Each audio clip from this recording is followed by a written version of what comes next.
privilege and recognition of guests, the Minister of Agriculture, Justice and Public Safety, Attorney General. Thank you, Mr. Speaker. I'd like to welcome everyone to the gallery. I see we have Gerard Greenan, former member. Welcome. Hope everyone enjoys some nice weather this week and lots of things happening across this island. Mr. Speaker, it's with great sadness that we learned yesterday of the passing of Isabella. I offer my sincerest condolences to her family, Jesus and Alexandra, her friends, and her classmates as they grieve this tremendous loss. I also want to express my gratitude to the people of PEI for the way they've come together to support Isabella's family. Their kindness has been a source of comfort in this very painful moment. Mr. Speaker, on Saturday afternoon, Prince Edward Island got to welcome back Maverick Bishop, Mr. Speaker, back home. After almost 2 years away waiting for and receiving a heart transplant. Maverick was finally able to return, and scenes from that homecoming were extraordinary, Mr. Speaker. The streets were lined with his friends and neighbors and family members holding signs and cheering and celebrating his return. Maverick is an extraordinary individual, having received 5 open heart surgeries before his 5th birthday. Wow. At 9 years old, he has lived a lifetime of resilience already, Mr. Speaker. I want to extend a heartfelt welcome to his entire family. Mr. Speaker, also this morning, we learned of the passing of Forbes Kennedy. Forby was a true fixture in the sports community throughout PEI. After his NHL career, you could always find Forby at the local rinks, ball fields, coaching young players, sharing stories and simply enjoying the games he loved so deeply. His presence and his passion and his commitment, not just to hockey, but all sports, made a lasting impact to generations of island families. Mr. Speaker, I want to extend my sincere condolences to Forby's family and to his friends. His loss will be felt across our community. And finally, Mr. Speaker, I got to host 75 preschoolers yesterday at the farm, Mr. Speaker. And we had a lot of fun, Mr. Speaker. We let the cows out, and they thought that was great. They thought my baby calves were fantastic. We went to see the horses, and before I could say, "Don't touch the electric fence," 20 kids had their hands on the electric fence, Mr. Speaker.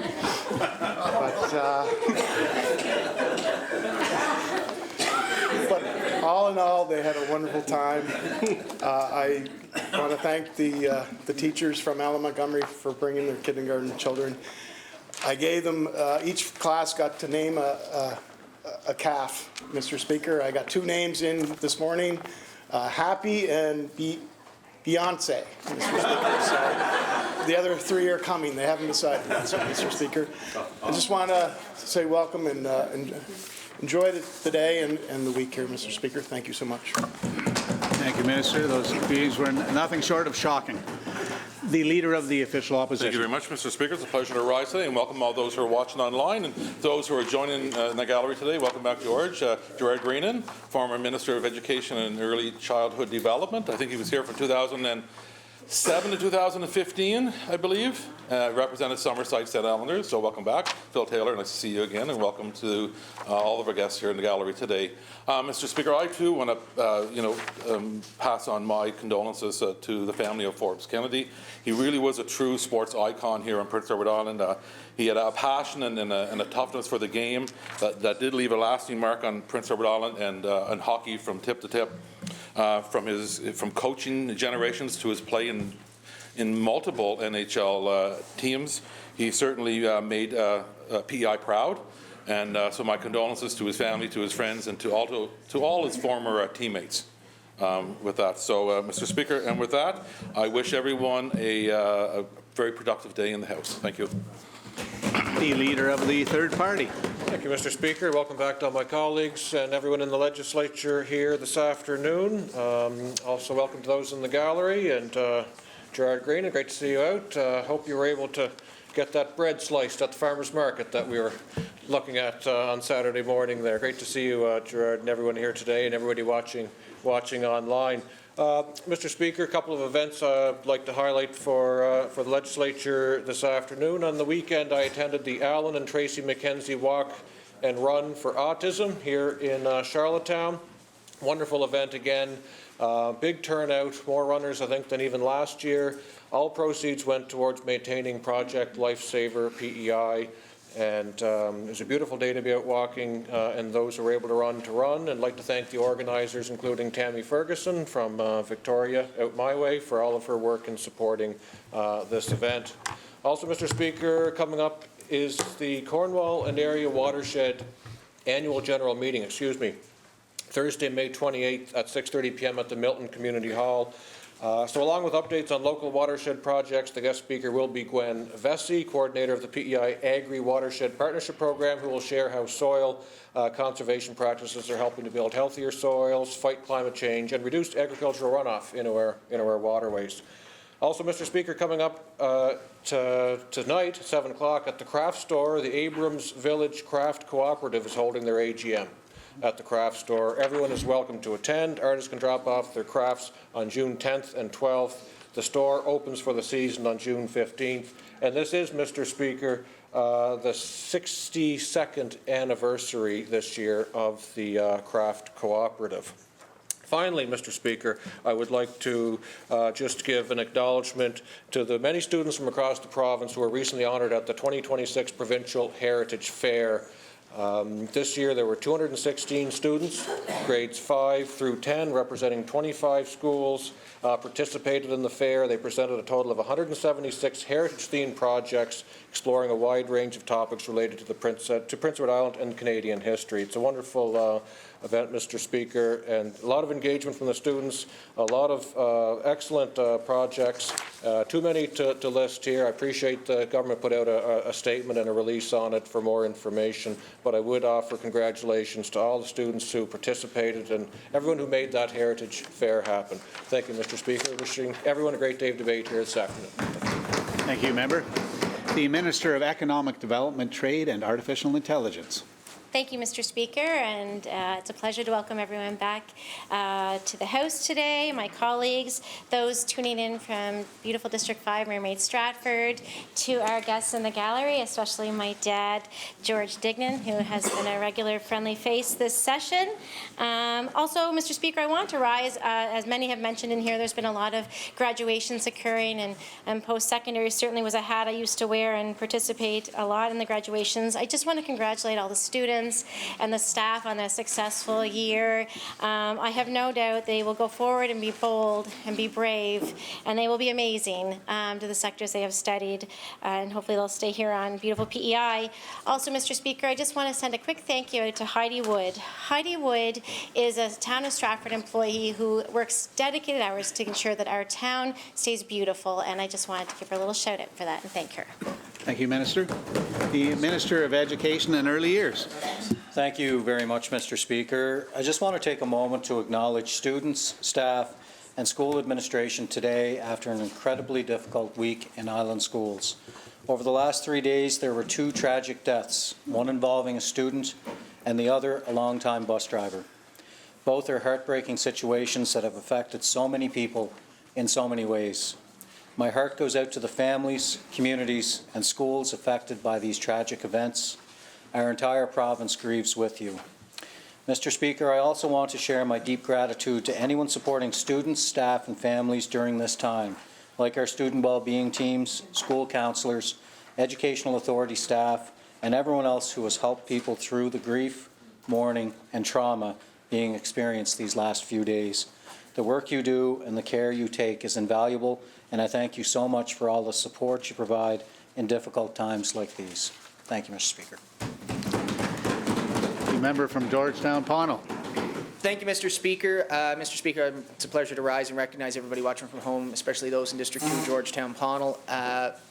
I rise today because, and it's been mentioned in this House a number of times, I want to send my sympathies to the family of Forbes Kennedy, and especially his son Gary, sons Gary and Mike, his daughters Carol Ann and Donna, and especially his brother Jamie, which is a friend of many people in this House. Mr. Speaker, I'll be brief, but last weekend at the Pownell Sports Centre was the Aaron McMillan Memorial Hockey Tournament that raises money for the Pownell Minor Hockey. Aaron succumbed to a battle with cancer a number of years ago, and his family puts on this hockey tournament every year to raise money. And I'll have to say, Aaron was a relative of mine, and he's greatly missed by his entire friends and family. Thank you, Mr. Speaker. Thank you, member. The Minister of Land and Environment. Thank you, Mr. Speaker, and welcome back to all my colleagues. Everyone watching from District 4, I'm guessing there probably aren't very many because it's a nice day, but to know that I'm thinking about them, but most especially welcoming the gallery guests, but especially my Uncle JJ and my cousin John Douglas. Well, they call him John, but I call him Douglas. He's here from BC and decided to come in and see what we did in here. And John's been in Vancouver Pitt Meadows for how long? Long time. 47 years. Yeah, 47 years. And he keeps threatening to move home. But it hasn't happened yet. But I'm hoping someday it will. Anyway, it's great to have you here, John and JJ, and I hope everyone has a great day. Thank you, Minister. The member from Charlottetown, Victoria Park. Thank you, and welcome back to my colleagues and staff and our pages, Georgia, Giselle, and Zachary today. Thank you for being here, everybody tuning in from all around the island, and especially those in District 12. And a special welcome to everyone joining us in the gallery today. Thank you for being here. And I just wanted to mention very briefly, I had the opportunity with a member from Charlottetown Belvedere to attend the Special Olympics Ricky Burns 5-pin bowling championships, and it was incredible, the energy in the room. And upstairs, they do it every year. They pick 3 health things to focus on every year, and athletes can go and have their health measured. And then if follow-ups are required, Special Olympics facilitate that. And my mind was blown. I can't believe the service. Just when you think that this organization can't do more for the community, they do. And I think that it's a great example of preventative health, and imagine what this could look like on a bigger rolled out phased in stage. So with that, I wish everyone a good day, and thanks Special Olympics for the great work they do. Thank you, member. The Minister of Fisheries, Rural Development and Tourism, Transportation, Infrastructure and Energy. Thank you, Mr. Speaker, and it is, as always, a pleasure to rise here in the legislature. Want to say hello to everyone who may be tuning in from beautiful District 26, Albert and Bloomfield. It's great to see the ones in the gallery here today. George, great to see you back once again. Mr. Speaker, earlier today I had the pleasure to attend the kickoff for the 30th PEI Shellfish Festival, which is running this September from September 17th to 20th. I had the opportunity to bring greetings on behalf of the province, had lobster roll, had a feed of delicious PEI oysters. And just in closing, Mr. Speaker, I do want to thank Liam and Kim Dolan for all the work that they have done to bring this festival to the point that it has been. It is appreciated. Thank you, Mr. Speaker. Thank you, Minister. The Minister of Finance and Affordability. Thank you, Mr. Speaker. I rise today to recognize a remarkable young islander from my district, Benjamin Allen, on being named a recipient of the prestigious Curry Undergraduate Scholarship at the University of New Brunswick. This is valued at $75,000. I think he's one of 4 that was picked for this. It does a full cost for a 4-year undergraduate degree and is awarded to exceptional Atlantic Canadians who demonstrate leadership, academic achievement, community involvement, and perseverance. This is an absolutely outstanding achievement, and I know it's because of Ben's hard work and dedication and talents that he has. I have the pleasure of knowing some of Ben's family, his mother Lucy, his aunt Julie, and cousin Sophie. And as an alumni of UNB Engineering, I certainly, this resonates with me what an accomplishment and what an opportunity it is for Ben. So congratulations, Ben, and I wish you all the best. Thank you, Mr. Speaker. Thank you, Minister. The member from Charlottetown Belvedere. Thank you, Mr. Speaker, and I'm happy to rise today to welcome my colleagues back for a great day of debate, those in the gallery and those watching online. And I was going to mention the Special Olympics event, but I think it's been touched on, and so has the Adam McKenzie, or the Alan and Tracy McKenzie walk that was a beautiful day, and it was for a great cause on Project Lifesaver. But I do want to mention that Adam McKenzie, who works in our office, kind of spearheads that every year, and I want to thank him for the great work he does. But Mr. Speaker, the Charlottetown Fire Department put out a post, and it stated, "A small but meaningful first, with the engine's back seat in Station 2 filled entirely with female firefighters." And Mr. Speaker, Station 2 is in the district that I represent, and I want to say that I know we are in great hands. Thank you, Mr. Speaker. Thank you, member. The member from Summerside Wilmot. Thank you, Mr. Speaker. I just want to rise and welcome everybody back into the proceedings. Everybody watching from home, especially my faithfuls, Joan, Kathy, and Elizabeth, watch every day. It's not too often to get someone from District 21 in, and he's already been mentioned, but welcome to Gerard. And also, Mr. Speaker, we had a District 21 resident who added some more accolades to his totals. Dan McCarthy, an avid cyclist and avid runner who finished top for North America in Spain last year in the duathlon. He was over in Baddeck, Nova Scotia this weekend, where his team finished 28th at a 70th over there in the run they have at the Cabot Trail. So thank you, Mr. Speaker. Thank you, member. Moving on to statements by members. The member from Georgetown Pownell. Thank you, Mr. Speaker. Mr. Speaker, in District 2, we know that the heart of a community is often found in the organizations that step up when there is a need to be filled. Today, I rise to recognize one such pillar of our community, the Vernon River Lions Club. Since 1972, the members of this club have lived by the simple but profound motto, "We serve." Whether it's hosting their functions with White Cross, supporting the local Vernon River School, or ensuring families in need have off-island travel medical costs covered, the Lions are always there. They are the first to roll up their sleeves and the last to leave when the work is done. Mr. Speaker, what makes the Vernon River Lions so special is their commitment to our youth and our seniors alike. From providing scholarships to local students to maintaining the community spaces that bring us all together, they are the glue that holds our rural fabric tight. They don't do it for the accolades. They do it because they believe in the value of community and the importance of looking out for one's neighbor. To the fellow Lions of the Vernon River Lions Club who have donned the purple and yellow vests over the years, thank you. Your dedication and your countless hours of service do not go unnoticed. You have built a legacy of integrity and kindness, and that serves as an example for all of us in this chamber. I ask all the members of this House to join me in celebrating the Vernon River Lions Club for their unwavering commitment to District 2 and for making Prince Edward Island a better place to call home. Thank you, member. The member from Tyne Valley Sherbrooke. Thank you, Mr. Speaker. The arrival of MSX and Dermo has forced our oyster industry into a tough spot, but the recent approval to import disease-resistant seed from the U.S. offers a light at the end of the tunnel. We know that Atlantic Aqua Farms is moving forward with 50 million Rutgers line seeds. We also know there was a $4.2 million in government support to help our people cover the cost, or the fishers cover the cost. But for the growers, the concern isn't just about the if, it's about the how. I want to be very clear, every fisher in PEI deserves a fair shot at this. We have a mix of operations in our area, some large and some small family leases. Access to this seed shouldn't be determined by who has the most leverage. It must be available to every harvester ready to work.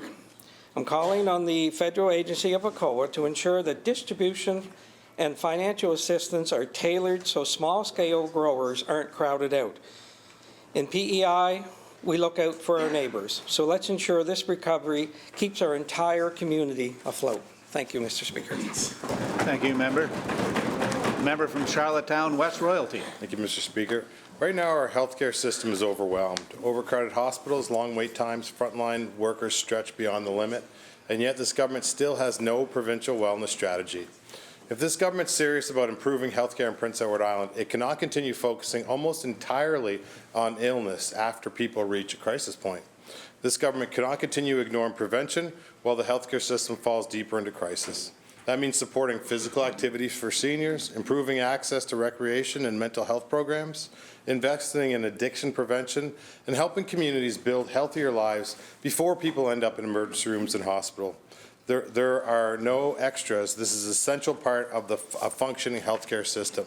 They are practical investments that reduce chronic disease, improve mental health, reduce isolation, and ease pressure on the healthcare system. But instead of building a balanced healthcare system that values prevention and wellness, this government continues to operate almost entirely in crisis management mode. Mr. Speaker, prevention is not separate from healthcare. It is one of the most important parts of it. And until this government starts treating wellness and prevention as a real priority, Islanders continue to pay the price through overcrowded hospitals, longer wait times, and a healthcare system that remains stuck in crisis. I ask this government to please reinstate the health promotion funding. Our future quality of life depends on it. Thank you, Mr. Speaker. Thank you, member. Questions by members, starting with responses to questions taken as notice. The Minister of Land and Environment. Thank you, Mr. Speaker. Last week, the honourable member from New Haven Rocky Point asked me about shale pits, and I've learned a lot. Excavation cannot occur within 8 meters horizontally from an adjacent property boundary, 300 meters from a residence, 500 meters from a church, school, public park, or cemetery. Organic matter such as culled potatoes or manure, etc., cannot be disposed of in excavation pits to protect groundwater from excess nitrates and other contaminants. Any material that enters a shale pit must be inert, such as earthen material, concrete, rubble, etc. Construction material or other waste is prohibited from being deposited in an excavation pit. The excavation pit regulations do not apply to landowners who operate pits for personal use. Examples of personal use include farmers requiring sand, shale for sanding icy driveways, landowners subdividing property and developing their own property for residential lots, etc. The department considers commercial pits as those where fill or shale material is removed for sale and sold in a business transaction. The department would investigate any situation where a landowner was purposely skirting the regulations by declaring a pit as personal use when it was being used commercially. Thank you, Minister. Any other responses to questions taken as notice? Seeing none.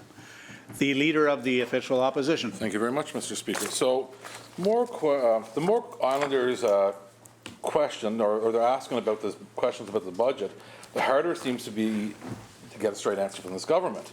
So one minister says there are no real cuts, another says programs are being reduced. Meanwhile, Islanders are watching supports disappear while government still refuses to provide a full list of what is actually being scaled back.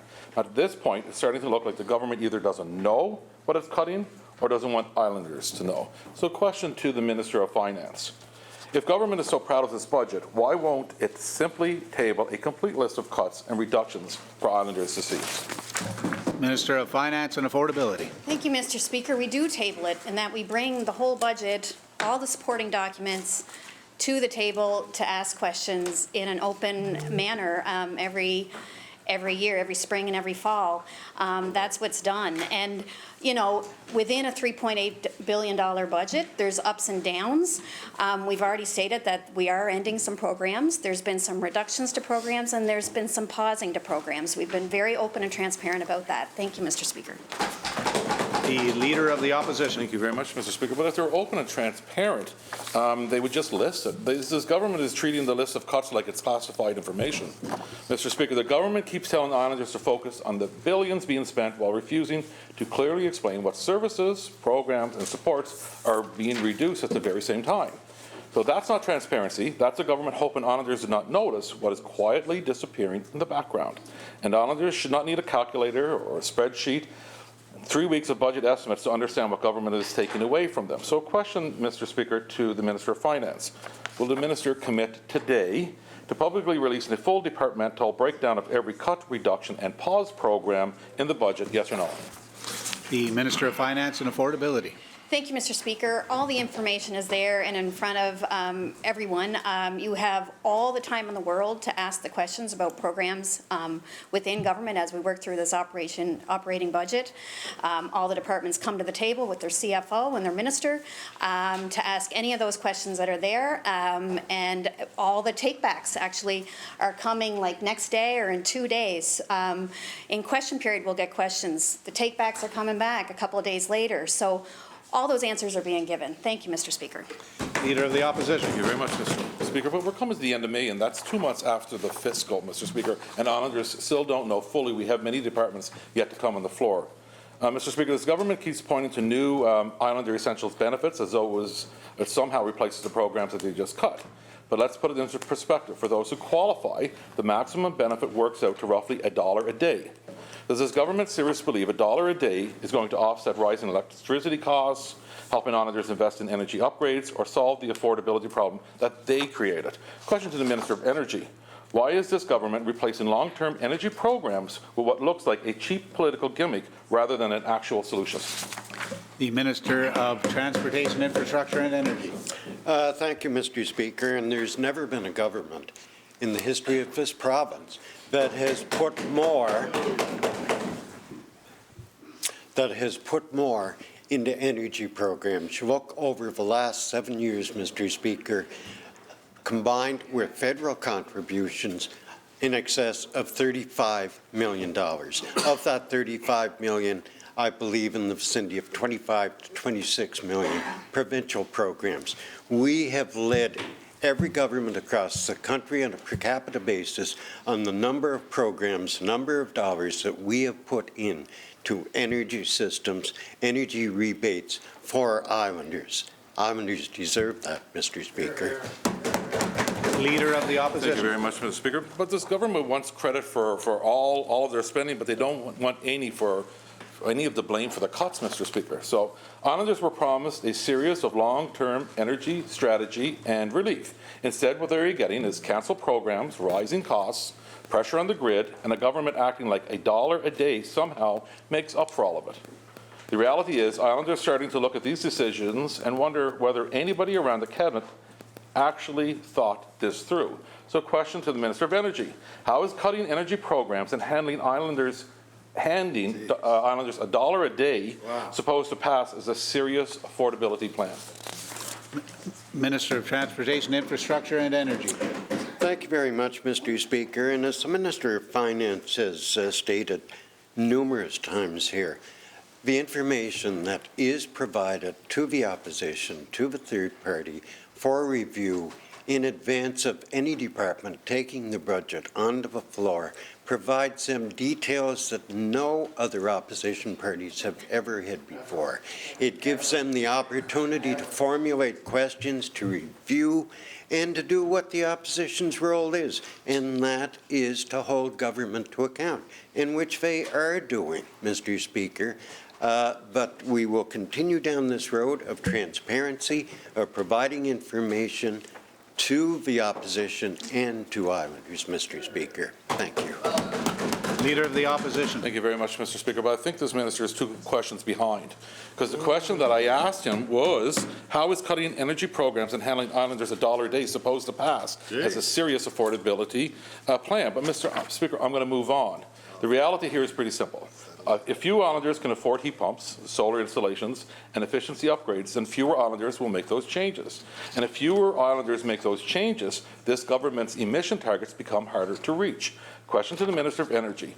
What analysis has government done on how these cuts will impact Prince Edward Island's ability to meet its 2030 emission targets? And will the minister table it? Minister of Transportation, Infrastructure and Energy.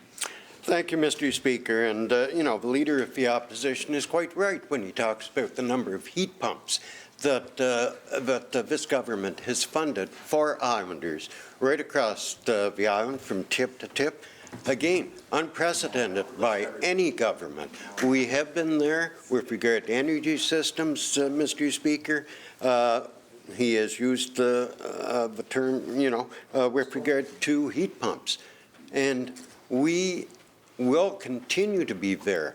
I'm sure that he has taken a look at the department's budget, and he will see the multi-millions of dollars that are still in my department's budget for energy programs. Thank you. The Leader of the Opposition. Thank you very much, Mr. Speaker. But my question was, how is Prince Edward Island's how are they going to be to meet the 2030 emissions target, Mr. Speaker? So I'm going to move on to another question. Mr. Speaker, Islanders were told those energy programs were essential to lowering emissions, essential to lowering power bills, essential to reducing pressure on the grid. Now this government is cutting them away, and every minister seems to have a different explanation why. What Islanders are starting to see is the same pattern everywhere with this government. On energy, on housing, on healthcare, on affordability, big announcements, confused priorities, and a government that increasingly looks like it does not know what it's doing. Question to the Minister of Energy. If these programs were truly essential, why were they among the first things that this government chose to cut? Minister of Transportation, Infrastructure and Energy. Thank you very much, Mr. Speaker. And as I've said before, Mr. Speaker, the programs that this government has put in place with regard to energy, heat pumps as being an example, are unprecedented. Any programs that have been put in place, are they going to be there forever and a day? Most likely not, Mr. Speaker. But again, Mr. Speaker, I do reiterate the number of dollars that this government has put into energy programs over the last number of years is unparalleled. And if the Leader of the Opposition, the third party, and I do hope that they have reviewed the department budget, but to see that there are still multi-millions of dollars in this budget for energy programs. Thank you. The member from O'Leary, Inverness. Thanks, Mr. Speaker. Mr. Speaker, this legislature has had many debates on the merits of sick notes, regardless of their requirement. Their redundancy in the healthcare system, and as stated in this House by Dr. Dingwell, doctors are not really doing a full diagnosis, but rather documenting what the patient was requesting. But it's not only PEI employers that are asking for sick notes. Question to the Minister of Social Development. Does your department request medical notes from persons seeking services of financial support from your department? The Minister of Social Development and Seniors. Thank you, Mr. Speaker. No. Member from O'Leary, Inverness. Well, that's very interesting, Mr. Speaker. Mr. Speaker, I have a constituent who's a single mom and a children who's receiving social assistance and is receiving social assistance. She has been diagnosed with PTSD and has severe mental health complications from her traumatic experience. But every 3 months, her social worker requires her to provide a doctor's note to verify the condition preventing her from work. That's 4 times a year. Question to the Minister of Social Development. With all the difficulty of getting access to a doctor, do you feel it makes sense to require a client on assistance for a few years to continue getting medical note to keep their assistance, as the stress that it has on the client to get that doctor note exacerbates her PTSD? The Minister of Social Development and Seniors. So, Mr. Speaker, thank you for that question, and I'll look into that because I certainly was not aware of that, but I'll look into it. Thank you. The member from O'Leary, Inverness. Well, Mr. Speaker, I'd certainly encourage this minister to get on top of her file and top her department. She has been a minister for some time in that department, and I appreciate her efforts in trying to help people on assistance. But, Mr. Speaker, what is even more concerning is the lack of services for clients in need of assistance when it comes to helping these clients with their mental health needs. This client has the diagnosis of PTSD, but has been on a list to get access to healthcare professional services paid for by the province for over a year. No treatment has commenced, and she also is one of those 35,000 Islanders without a family doctor. So, yet social services knows all this, and she hasn't received a bit of treatment. No doctor. Yet, they want to force her to go to an emergency room for every 3 months. Question the Minister of Social Development. Does this make any sense? Social workers have over 100 clients each and feel that this is just a waste of their time as well as their clients' time. Why would you implement such a policy for medical reconfirmation of a diagnosis with no treatment ever having started? The Minister of Social Development and Seniors.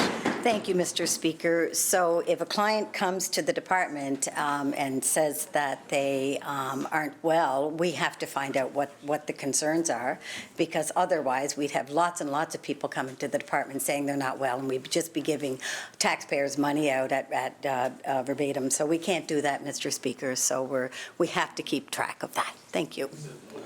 Member from O'Leary, Inverness. Well, the whole part of this, Mr. Speaker, is the person has a diagnosis. The Department of Social Services understands the diagnosis, but because they can't get access to health care services, they're sitting back, having to wait and wait, but yet they still have to go to an emergency room to get a doctor's note. Minister, will you reverse this policy and make some common sense now, if the person was receiving treatments, I could certainly see every so often that they would be able to get an update from their doctor, but not when they haven't started any treatment.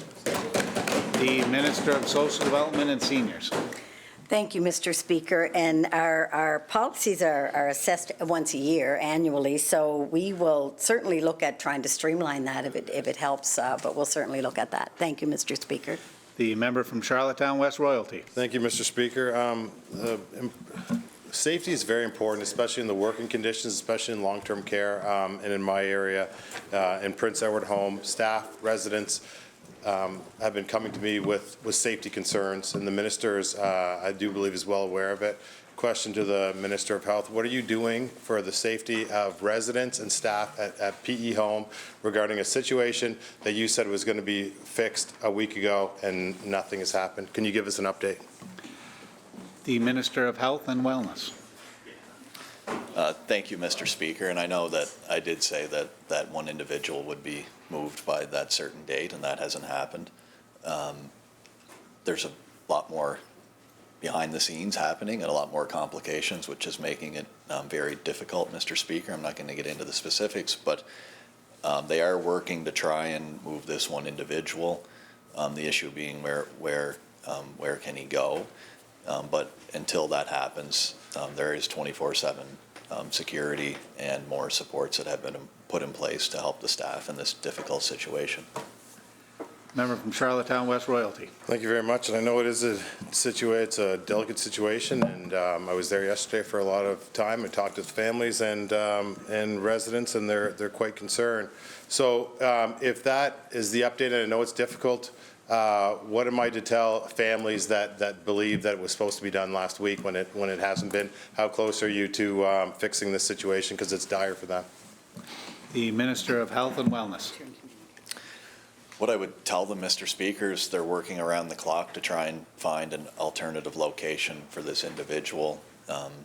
Usually nothing is ever as easy as it sounds or that we think it can be. We just don't want to move one issue to another facility, so there's that concern as well, Mr. Speaker. But I do know that Health PEI, they're truly working around the clock to try and solve this situation. I know how frustrating it is for the staff and the residents in that home. So we definitely hear their concerns, and we know it's not ideal. They know it's not ideal, but they are trying to solve it as quickly as they can. The member from Charlottetown Hillsborough Park. Thank you, Mr. Speaker. Mr. Speaker, the Department of Social Development and Seniors annual report describes the poverty elimination strategy as still being developed, requiring input from residents and community organizations. The minister has said that there would be something announced soon. To date, Mr. Speaker, there's been no mention of what will happen to help move Islanders living in poverty out of poverty. Question to the Minister of Social Development and Seniors. Can you tell this House today what the deadline is for finalizing the strategy, the measures that will be used, and how Islanders will know if it's working? The Minister of Social Development and Seniors. Thank you, Mr. Speaker. And that review the strategy is not completed yet. It should be ready to, hopefully in the next 2 or 3 weeks, we should have that out. Thank you, Mr. Speaker. The member from Charlottetown Hillsborough Park.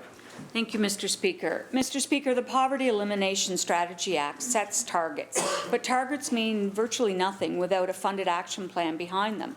Mr. Speaker, the province claims to be tracking 5 key poverty indicators: poverty rate for all people, poverty rate for children under the age of 18, food insecurity for all people, food insecurity for children under 18, and chronic homelessness. Question to the same minister.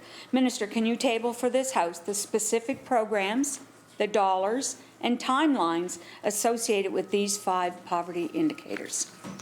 Minister of Social Development and Seniors. Thank you, Mr. Speaker. I can certainly talk to the department and see if I can get that. Thank you. The member from Charlottetown Hillsborough Park. Thank you, Mr. Speaker. Mr. Speaker, the Canada Disability Benefit provides up to $200 a month to individuals living with disabilities. Advocates on PEI have been clear that this does not cover basic needs. One advocate told CBC that a single medication that cost $1 a day before COVID now costs $2.50, and that may be one of 7 or 8 medications that this person is taking. Question to the Minister of Social Development and Seniors. What is the province doing to complement that benefit so that people with disabilities are not still living in poverty while receiving both federal and provincial supports? Minister of Social Development and Seniors. Thank you, Mr. Speaker. And And one of the things we did do with the federal program was to ensure that the money that came in, that folks did not have to claim that on their taxes so that they would lose money on accessibility programs or seniors independence programs. So we worked with the federal government to ensure that that didn't affect that. Thank you, Mr. Speaker. Charlottetown, Hillsborough Park. Thank you, Mr. Speaker. Mr. Speaker, people with disabilities are disproportionately likely to live in poverty. With the federal benefit now in place, but acknowledged as insufficient, and with our own poverty elimination strategy still under development, many islanders are at a loss. Question the Minister of Social Development and Seniors. Is there any coordinated plan currently specifically targeting poverty among islanders with disabilities? And if so, what is it? Minister of Social Development and Seniors. Thank you, Mr. Speaker. So we do have the targeted basic income guarantee for 635 of our clients. And we are reviewing that right now. And if more people have to come on board, then that's what we'll do. Thank you. Pardon? Charlottetown, Hillsborough Park.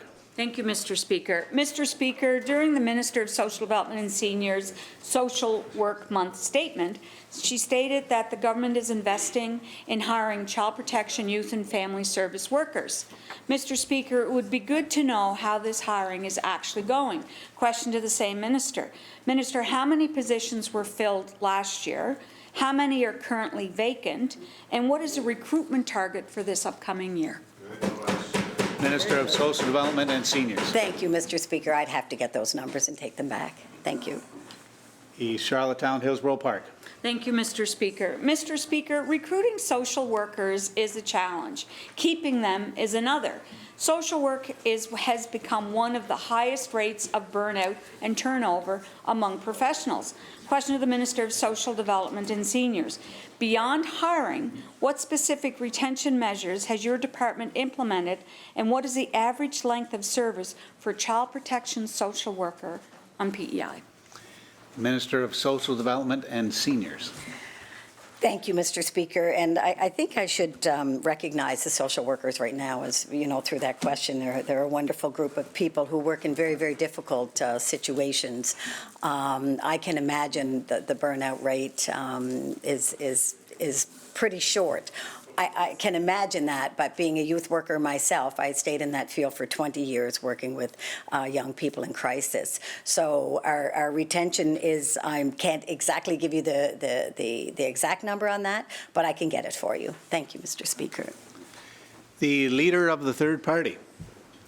When this government, Mr. Speaker, under a different premier, was re-elected back in 2023, Islanders were told that patient medical homes would be the solution to the patient registry, and that every Islander would be associated with a medical home and therefore off the patient registry by the spring of 2025. Unfortunately, over a year later, as we enter the summer of 2026, the patient registry has remained largely unchanged. Question to the Minister of Health. Patient medical homes have had great success attaching people to primary care in other provinces. So why has this government failed to deliver the same results here for Islanders? Minister of Health and Wellness.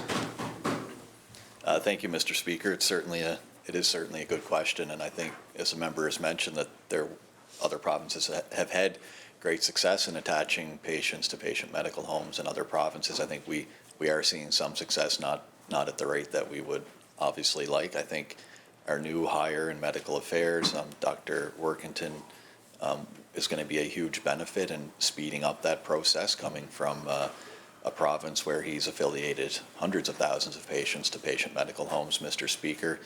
The reality is we can put up all these patient medical homes. We obviously have to staff them, family physicians being obviously one of the hardest positions to recruit for, Mr. Speaker. But I do have confidence that I think they'll start seeing some more significant progress in the coming months. Thank you. The Leader of the Third Party, First Supplementary. So I've spoken to one group, Mr. Speaker, in Hunter River, who has been working for years trying to expand the patient medical home in that community. And I worked with some of these individuals who brought the medical home to Crapo with great success. So they are well aware of the benefits of these medical homes in rural communities, but they're also well aware of how hard it was to bring this government and the previous Liberal government along to help in that process. Question to the same minister. This group in Hunter River has been trying for almost 3 years now to expand Islanders' access to primary care and actually connect Islanders with doctors. Why are they being blocked at every turn, Minister? The Minister of Health and Wellness. Thank you, Mr. Speaker. They're certainly not being blocked. I'm hoping to make an announcement next month. I guess next week is June. Next month, Mr. Speaker, there's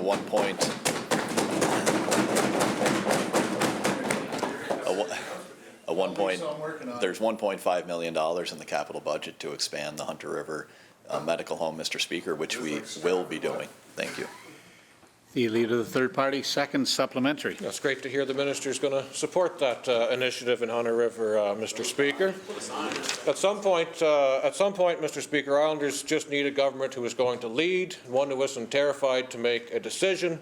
Islanders are struggling not just with access to health care, but with affordability, with housing, and much more. And this Premier and his ministers seem completely unable to make a decision that's actually going to help Islanders. Question again to the Minister of Health. Minister, Islanders are sick of reviews, delays, and excuses. Will you commit to either getting out of the way or actually supporting communities to lead their medical homes over the finish line to get Islanders off the patient registry? The Minister of Health and Wellness. Thank you, Mr. Speaker, and 100% I want to be out of the way. Let the experts do what they can and set these patient medical homes up and affiliate patients off the patient registry. I do agree with the honourable member that the patient medical homes are the way to go. It's very difficult to change the culture within the system, though, of how those patient medical homes operate. The idea being that you are assigned to a patient medical home in a certain geographical area, Mr. Speaker, not necessarily to a family doctor, as is what everyone is very used to, including family doctors. It takes a long time to change that culture and to bring everyone along with it, Mr. Speaker, but I can assure you the medical affairs team at Health PEI is working to do just that, and I think, as I mentioned with our new hire there and who will lead that, to kind of champion that cause, I think we're going to start seeing progress. Thank you. The member from Charlottetown, Victoria Park. Thank you. Progress for government in the area of violence in schools has been stagnant, and school personnel are left on their own daily to deal with it. Due to the complex needs of students, many EAs and/or teachers work one-on-one with students in small rooms where they feel there's no way that they could do their job safely without their personal cell phone, but this should not be the case. One simple solution put forward was for EAs to carry walkie-talkies like they used to in the past or have some sort of panic button. Question to the Minister of Education, will you commit to equipping EAs with some sort of device that they keep on their person that only takes a simple press of a button to alert someone that they are in need of immediate assistance? The Minister of Education and Early Years. Mr. Speaker, I'm committed to exploring any and all options that will make our staff safer in our island schools. We are embarking upon an EA review, and if that's one of the recommendations, we'll certainly look at it. Thank you. The member from Charlottetown, Victoria Park, first supplementary. Thank you. I wish that government felt the urgency for this. Another issue being faced by teachers and EAs is the lack of training for EAs. It used to be that every EA had the Human Resources Program where they learned hand-on things like nonviolence, crisis intervention, the importance of setting boundaries and being consistent. Now there's a shorter, more condensed version of the program available. Question to the same minister. Educational assistants have complex jobs and they need specific training. What are you doing to ensure EAs have the competencies and skills they need to meet the current demands in schools?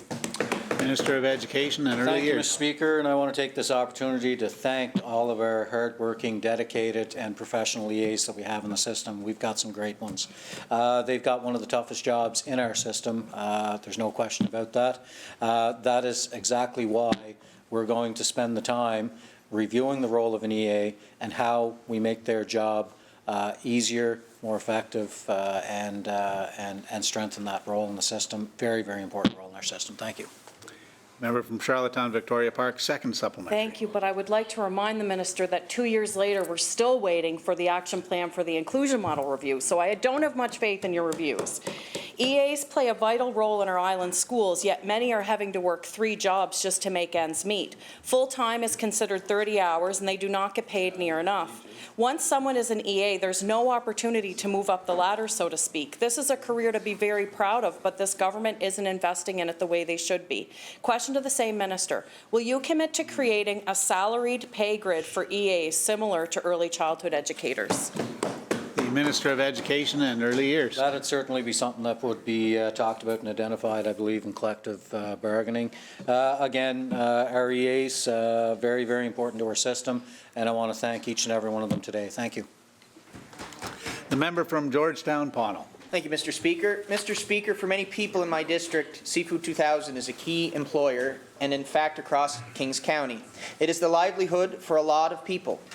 Financial difficulties have this processor short on funds right at the start of the spring season. The threat to local jobs and fishers' livelihoods, payroll, was immediate. I know the minister understands that protecting our fishers and our workers is a top priority, so Finance PEI stepped in with DIP funding to bridge the gap and keep operations in Georgetown going. A question to the Minister of Economic Development, Innovation and Trade. Can the minister outline how provincial funding will provide peace of mind to the employees and fishers who rely on the facility for their livelihood? The Minister of Economic Development, Trade and AI.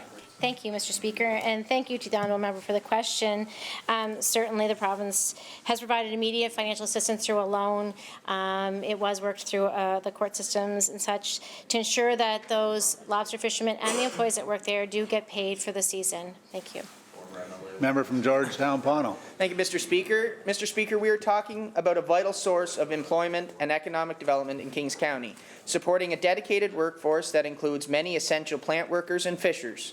When things tighten up, it's the families who depend on those weekly paychecks who feel the stress first.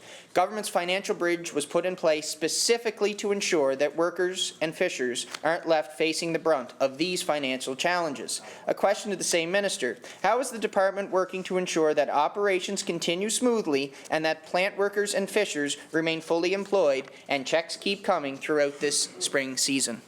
The Minister of Economic Development, Trade and AI. Thank you, Mr. Speaker, and thank you to the honourable member for the question.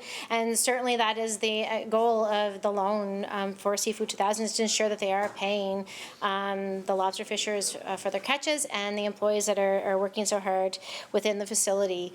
And certainly, Mr. Speaker, we know how important fisheries is to the province, and we are committed to helping where we can.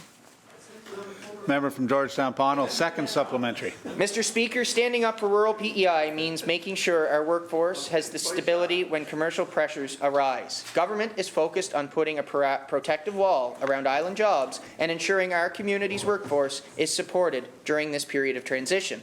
Question to the same minister. Can the minister confirm that government will continue to prioritize the financial security of these workers and fishers and ensuring that all necessary approvals are moved forward so that no employee or fisher misses a paycheck while the company restructures? The Minister of Economic Development, Trade and AI. Thank you, Mr. Speaker. And certainly what we've done with Seafood 2000 is to ensure that the employees and the fishers do get paid till the end of the season, as we know how important that is. And we want to ensure that they do, and they know that it's a secure place currently to fish and process. So thank you. Member from Tyne Valley, Sherbrooke. Thank you, Mr. Speaker.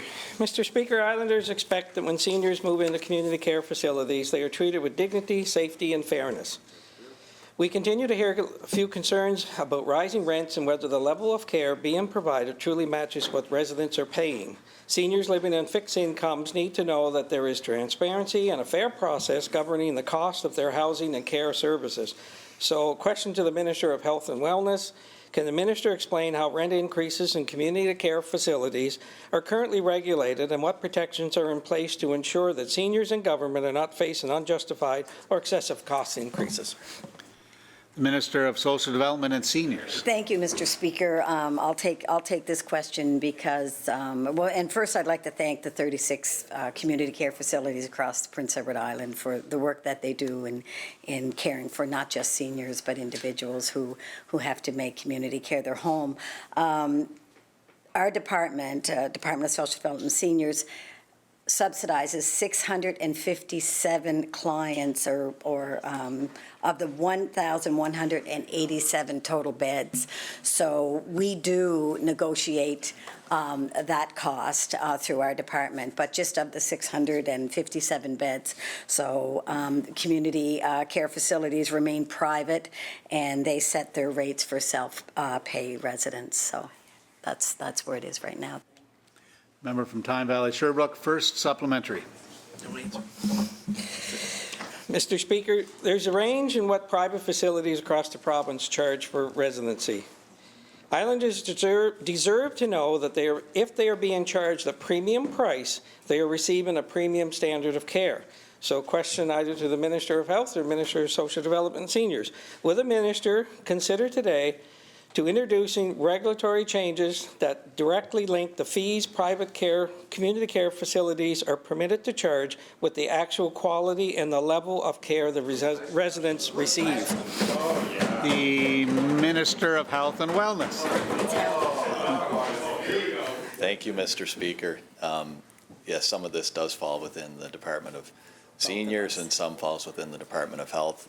More so on our side would be the inspections and regulation of these facilities. Mr. Speaker, we would conduct regular inspections, usually without any notice. The inspectors would show up and inspect facilities, Mr. Speaker. And I guess what I would say on the standard of care is that facilities can risk losing their license or facing other conditions put in place on their facilities if those standards aren't met. And I think I do want to be careful here because I think our community care homes across PEI do offer an excellent service, and many people are very pleased with the care that they do receive, and the staff and the owners and how the pride they take in their work, Mr. Speaker. But yes, we perform the inspections, and there is significant. They can face losing their license if they don't meet those standards. So, thank you. Member from Tyne Valley Sherbrooke, second supplementary. Thank you, Mr. Speaker. And I agree with the Minister. They do a great job, the community cares. But I've heard some discrepancies, so I'm just bringing this up. So, Mr. Speaker, the biggest worry for any family is how a home reacts when a senior gets hurt, especially after a fall. Families need to be 100% sure that there is real oversight and that the rules for medical follow-up aren't just words on a page. They are actually happening every single time a senior is at risk. So the question to either minister, can the minister outline the protocols that facilities must follow when a senior experiences a fall, and how the department monitors and enforces proper treatment, reporting, and follow-up care to ensure residents are protected? The Minister of Health and Wellness. Thank you, Mr. Speaker. I don't know what the exact protocol is when that situation happens, but as I mentioned in my previous answer, we conduct all the inspections and set the regulations, Mr. Speaker. But I would think that if there was an issue such as that the member is speaking about, that perhaps he can bring it to our department's attention, and I would say that those inspectors could probably follow up with that particular facility to ensure that the proper protocols and practices are being followed. Thank you. The Leader of the Official Opposition. Thank you very much, Mr. Speaker. So let's follow with this community care line, and let's see how well you go to the department and come back with information. So the past few weeks, I've asked a couple of questions regarding community care facilities, but in particular the one in Tignish, of course. And one of the issues was regarding, and I brought it up again at the end of last week, was 30 of the 51 residents do not have a family doctor. Okay. So therefore, they do not have access to medication refills, other than going through the ER and waiting there all day to do it. And so I asked that question, and the minister said he was going to go to his department and come back. Can you give us an update on what the response is to my inquiry? Great question. The Minister of Health and Wellness. Mr. Speaker, I don't have an answer for that yet. Thank you. The Leader of the Opposition. So, Mr. Speaker, this has been at least probably 3 weeks since I've been asking this concern about it, and it's a serious concern. When you have senior citizens who may have complex medical needs, but also have a requirement to have their medications refilled, where the doctor that was formerly in Tignish and came back in locum had them up until recently when Health PI said, no, no longer we're doing that. So these 30 residents are left on their own without any possible way to get a prescription refill. And you can't say Maple because they do not access computers, cell phones and that, Mr. Speaker, and they all need individual email addresses, so they cannot do it, and there's not a staff person available to do that for them. So will you go back and will you please reach out to the community care facility in Tignish and let them know what you are going to do to help them out in that situation, along with, and this is another question I've asked, there are 4 patients that are presently there of the 51 who require a level 4 care, which is 24-hour nursing care. Community care facilities, staff are not trained for that. They require more care. We talked about falls. We talked about in a safe environment. Mr. Speaker, you were going to come back with more information. What is that information? All right, member, I think there's multiple questions there, so I'll let you pick which one you want to answer there. Minister of Health and Wellness. Thank you, Mr. Speaker. I was hoping he'd keep talking longer. I'm trying to get an answer back from the department on his first part of the question. No, but I did just, on his kind of first part of that question, I did just message the department there to find out on the prescription side and what the exact answer is to that. I know I did talk to them briefly about it. I can't recall exactly what they had told me, but I just want to be accurate in the information I do provide on that, so I'll just hold off on trying to answer that specifically. On the second part of his question there, Mr. Speaker, he mentioned about the level 4 patients in community care. What I did say last week is that I'd be open to meeting with the Community Care Association of PEI, because I think we have to work out a formal framework of how this would work, because right now they have to bring in staff that are able to care for those patients, and that's obviously at a higher cost to them. So I think we have to work out what a formal agreement would look like with the Community Care Association to help address these particular situations. Thank you. The Leader of the Opposition. Thank you very much, Mr. Speaker. What they need, though, they need an answer now. You can't work it out. It's a community care facility to go up to level 3s. Level 4s are manor patients, Mr. Speaker. So they need to address that issue of opening more beds. But I'm going to move on to one more thing, and I'm going to keep it local. Tignish Cooperative Healthcare Centre has been in existence as a cooperative since 1974, so that's 52 years. And they've offered services over those years as they have a pharmacy, a medical health services, a foot care, physio, massage therapy, dental public health, life cycle nutrition, hearing clinic, primary care clinic, a daycare hospice, among others, Mr. Speaker.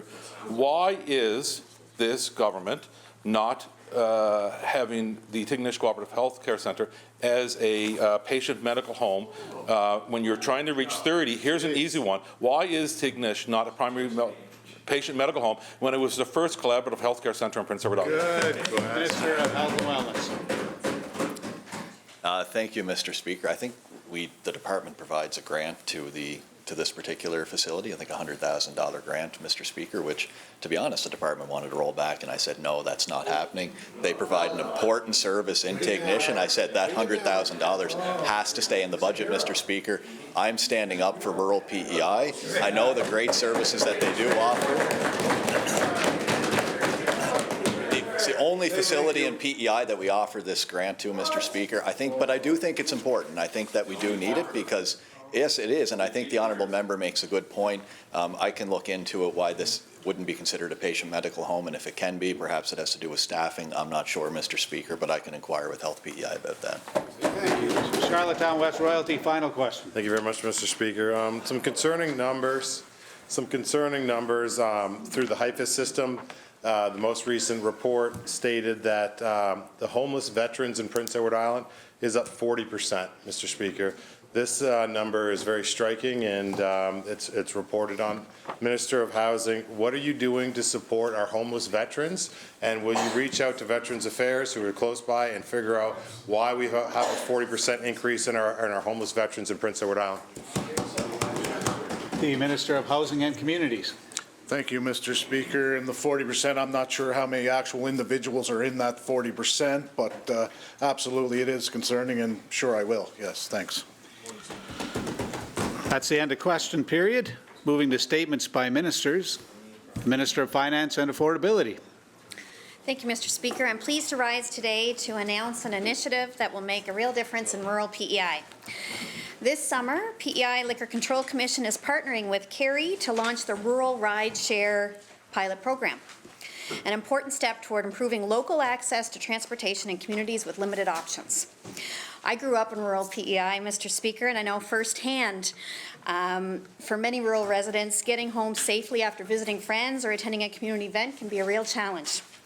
So beginning this June and rolling out across select rural regions over the summer, this program will help close the gap by providing an on-demand ride-share services in rural areas from local drivers where no commercial taxi currently exists. Service will begin operating out of regional-based locations such as North Rustico, Richmond, Surrey, O'Leary, and Tignish throughout June. Followed by Morel, Eldon, Crapo, and Kensington shortly thereafter. Carey is a locally owned company that offers an app-based service, letting users request and pay for riders from nearby independent drivers. Those local drivers will be available on demand during key evening and weekend hours, offering safe, reliable, and convenient transportation. And if anyone is listening and providing this service, they can learn more on the Carey website. Mr. Speaker, the benefits are clear. This program will support responsible choices by residents that will no longer have to wait for a driver to come from Charlottetown to pick them up, and by visitors who are used to having transportation options at their fingertips. It will also strengthen our rural communities by making it easier for people to participate in local events, support businesses, and stay connected. This initiative reflects our commitment to social responsibility, community safety, affordability, and to providing those practical solutions that meet people where they are. Mr. Speaker, rural communities and businesses are at the heart of Prince Edward Island, and we are ensuring that they have safe, local, easy-to-access transportation services to support them. Thank you. Thank you, Minister. Responding to the Minister's statement, you have about 2 minutes and 10 seconds. The Leader of the Opposition. Thank you very much. I don't need that long to say thank you for making my weekends a little bit lighter. Because I know as well as anybody in here representing the rural area, the need for a taxi service or a drive home at any time, whether it's to a medical appointment, whether it's to an event, whether it's home from an event or what have you. So it's very, very important that we have access to that, and it makes our roads a heck of a lot more safer. And it does relieve a lot of the pressure on those individuals who are going out, and to know that they will have that safe drive home to and from whether it's, like I said, whether it's a dance at the French school in Des Blois or what have you, weddings. I'm know the need for this, and I do appreciate that Tignish is one of the communities that will be able to access Carey. And I appreciate this. I look forward to finding out more information on it. You know, if you need a list of names of potential people, I can give those driver names to you. And with that, Mr. Speaker, I hope everyone takes advantage of it. Thank you. Responding to the Minister's statement, about 1 minute 5 seconds. Max, the New Haven Rocky Point. Thank you very much, Mr. Speaker. I mean, I don't often get excited about work this government does, but I'm telling you, this is perhaps seriously the most exciting thing I've heard from this government all sitting. It's a wonderful initiative. If you live in rural Prince Edward Island, until what you've just described, you really had no choice but to own a car and to get you around, whether that was for medical appointments, to go and visit your friends, to go and do some recreation somewhere, to go into town to shop. And that's a heavy burden financially on rural islanders. It creates heavy carbon footprints every time you go in and out of town or wherever you're going. So to have the opportunity for a rideshare program across the province, I understand it will be phased in over time. And I really like the idea of this being a collaborative piece of work with the Liquor Commission. I don't know quite what the financial support will coming from government will be, but I'm really excited about this. I really thank the Minister sincerely for this program. It's long overdue, and it will be an enormous boon to so many rural islanders. Thank you, Mr. Speaker. Thank you, Member. Any other statements by ministers? Presenting and receiving petitions. Tabling of documents. Minister of Fisheries, Rural Development and Tourism, Transportation, Infrastructure and Energy. Thank you, Mr. Speaker. By leave of the House, I beg leave to table a response to petition that was tabled or brought forward here in the legislature by the MLA for Kensington Malpeque.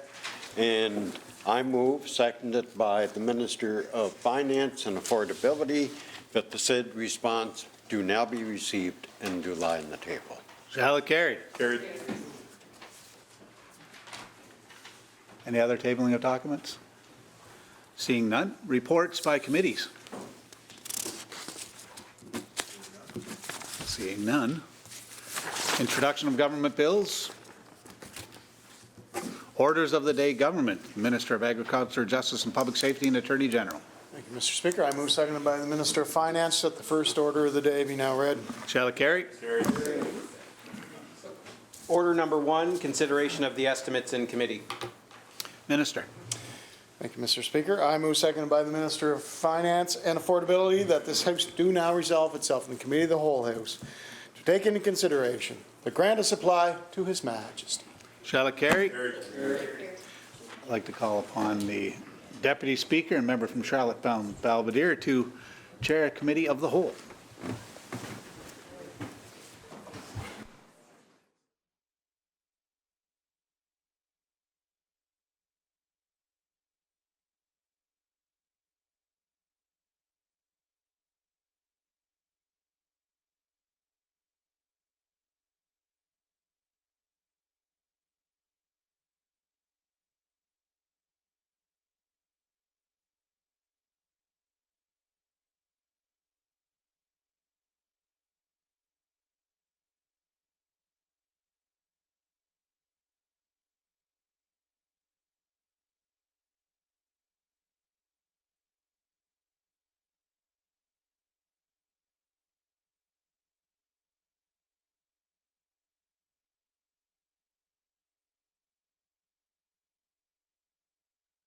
House now in Committee of the Whole House to take into consideration the grant of supply to His Majesty. Minister, do you have a stranger you'd like to bring onto the floor? I do. Shall it be granted? Granted.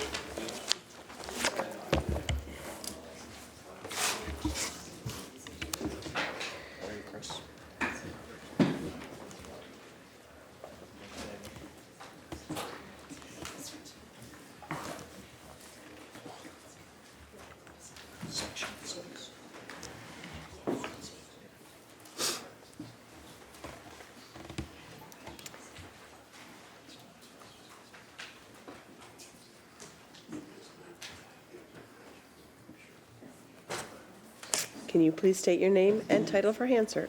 Chris Ross, Director of Finance and Administration for the Department of Education and Early Years. Great, thank you.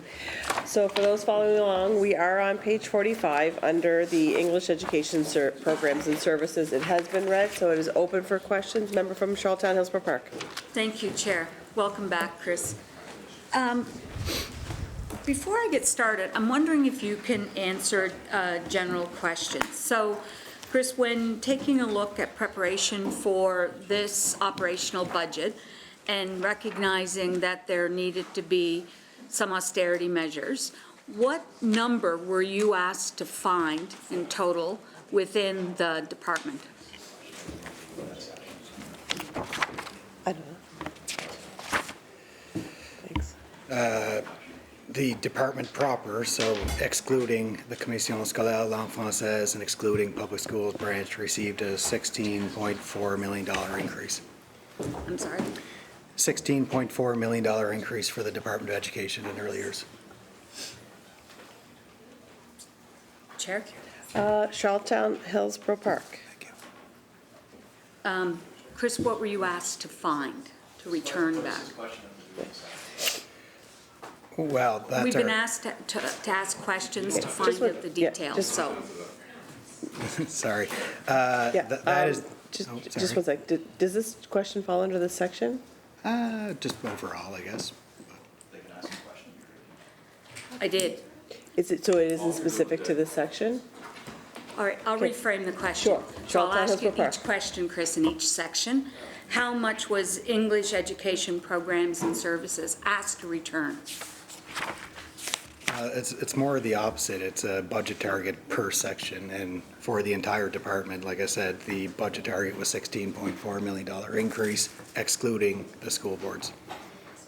Charlottetown Hillsborough Park. So there's a $16.4 million increase. That means there was zero net cuts to English education programs and services. It looks exactly the same. In fact, there's growth.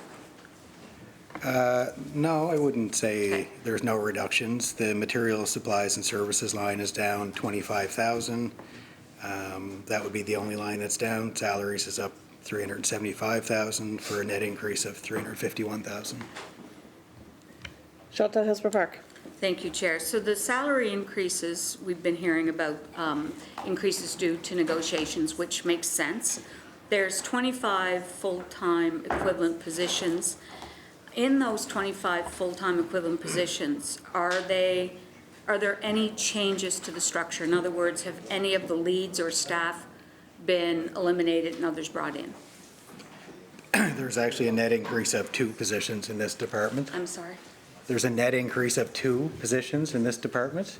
There's the bilingual inclusive education manager, and there's an education leader that's going to focus on cyberbullying and things like that. Charlottetown Hillsborough Park. Are there any vacant positions or any curriculum leads that have been lost? No, there's no lost. Sometimes they change the roles of those positions, depending on the projects of the year. Excuse me, one more member and I'll put you back on the list. Charlottetown Hillsborough Park. Thank you. Has the social studies lead and civic education, has that been moved? Is that gone? No, they're doing hiring right now. The social studies service has not been changed. It will continue to be in the department, whether it's assigned by itself or with another position. That's to be determined. Point of clarity? Charlottetown Hillsborough Park. Thank you. Meaning, Chris, does that mean that that role might be an added role under another lead? Is that what you mean there? It certainly could be. This is the time of year when they're looking at what the roles are needed for the coming year. Can you put me back on? Yep, Charlottetown Victoria Park. Chair, and welcome back, Chris. Thank you. So I'm looking at the grants, and there doesn't seem to be an increase in the grants. And with the rising costs of anything, are you confident that those grants will be sufficient? There's 285,000 of grants, 214,000 is a grant to the Literacy Alliance for operational funding and some summer tutoring, and that's the first year of a 3-year agreement. Charlottetown Hillsborough Victoria Park. Thank you, Chair. And in this budget, are there any innovative changes that government will be announcing or that government is working on right now? Well, I think the bilingual inclusive education manager's going to be leading some reviews and some work that could certainly have some innovative changes to the system. Charlottetown Victoria Park. Thank you, Chair. And I've heard from a few schools who fear that their EA complements are going to be down, despite the fact they've got rising complex needs coming in. Will schools be guaranteed to keep the EAs that they have, or I know that government keeps saying they've invested in EAs, but yet hearing concerns from administrators that they're down potentially. Is that something we can expect to see? The EAs are in the public schools branch section to come, but as a overall, they're up. So if somebody's down, somebody's up. Yeah. Charlottetown Victoria Park. Thank you, Chair. And is this where we could talk about the inclusive education review report? Is it under this section? It is in this section, yep. Okay, Charlottetown Victoria Park. Thank you, Chair. So that report, the action plan was supposed to be released in fall of 2024, which is almost 2 years ago. What will we see in this budget to support the inclusive education report action plan? I'm assuming it's done and it hasn't been released. 2 years is. Well, there's 2 positions in. No, go ahead. I was going to say there's 2 positions in this division: the inclusive education manager and the inclusive education policy analyst, which existed prior to help with that work. They'll be the ones leading the charge on educational assistance review, We also have the alternate education review, and I'm sure there's lots of other work that they'll be leading. Charlottetown Victoria Park. Thank you, Chair. Is the alternate education review, is that like alternative education settings? Okay. Okay, one more and I can put you back on the list. Thank you, Chair. Is there anything in this budget for September that is a project as a result of the inclusion review action plan? We did increase the special needs grant in the early years division as a result of some of that work. And certainly the positions noted were part of that plan and the reviews. So I would say not yet until that work is completed. Charlottetown Hillsborough Park. Thank you, Chair. Chris, I'm not sure if this question belongs here or in leadership and learning. So in servicing and professional development, is there curriculum development and in-servicing that's slated for this coming year? Which area would that be under? I could be in the wrong section. That would be in the next section. It is in the next section. I'm good for right now. Okay, leader of the third party. Is this section, or what section would it be if not this one, that we might ask questions on funding for homeschooling?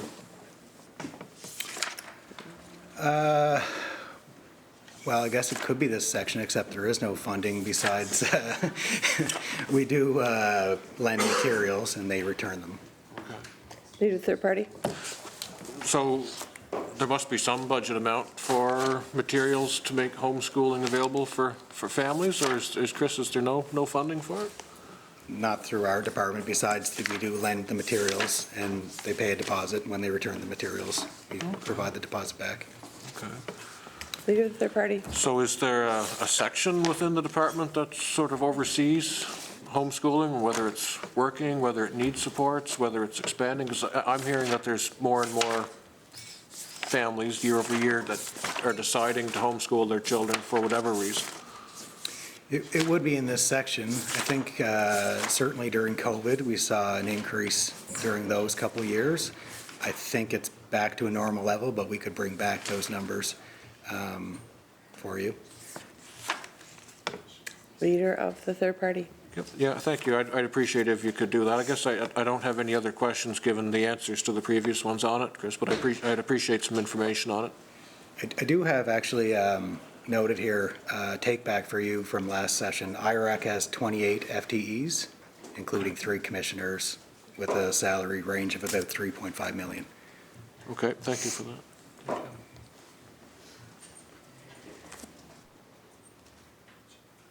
Shall this, oh. I just want to make sure before we move on. Okay, Charlottetown Hillsborough Park. So, Chris, English education programs and services. So if it's not curriculum development in this writing, right? In this, that's not what happens in here anymore. That's in leadership. No, this is the curriculum writing section. Okay, so. Charlottetown Hillsborough Park. Thank you.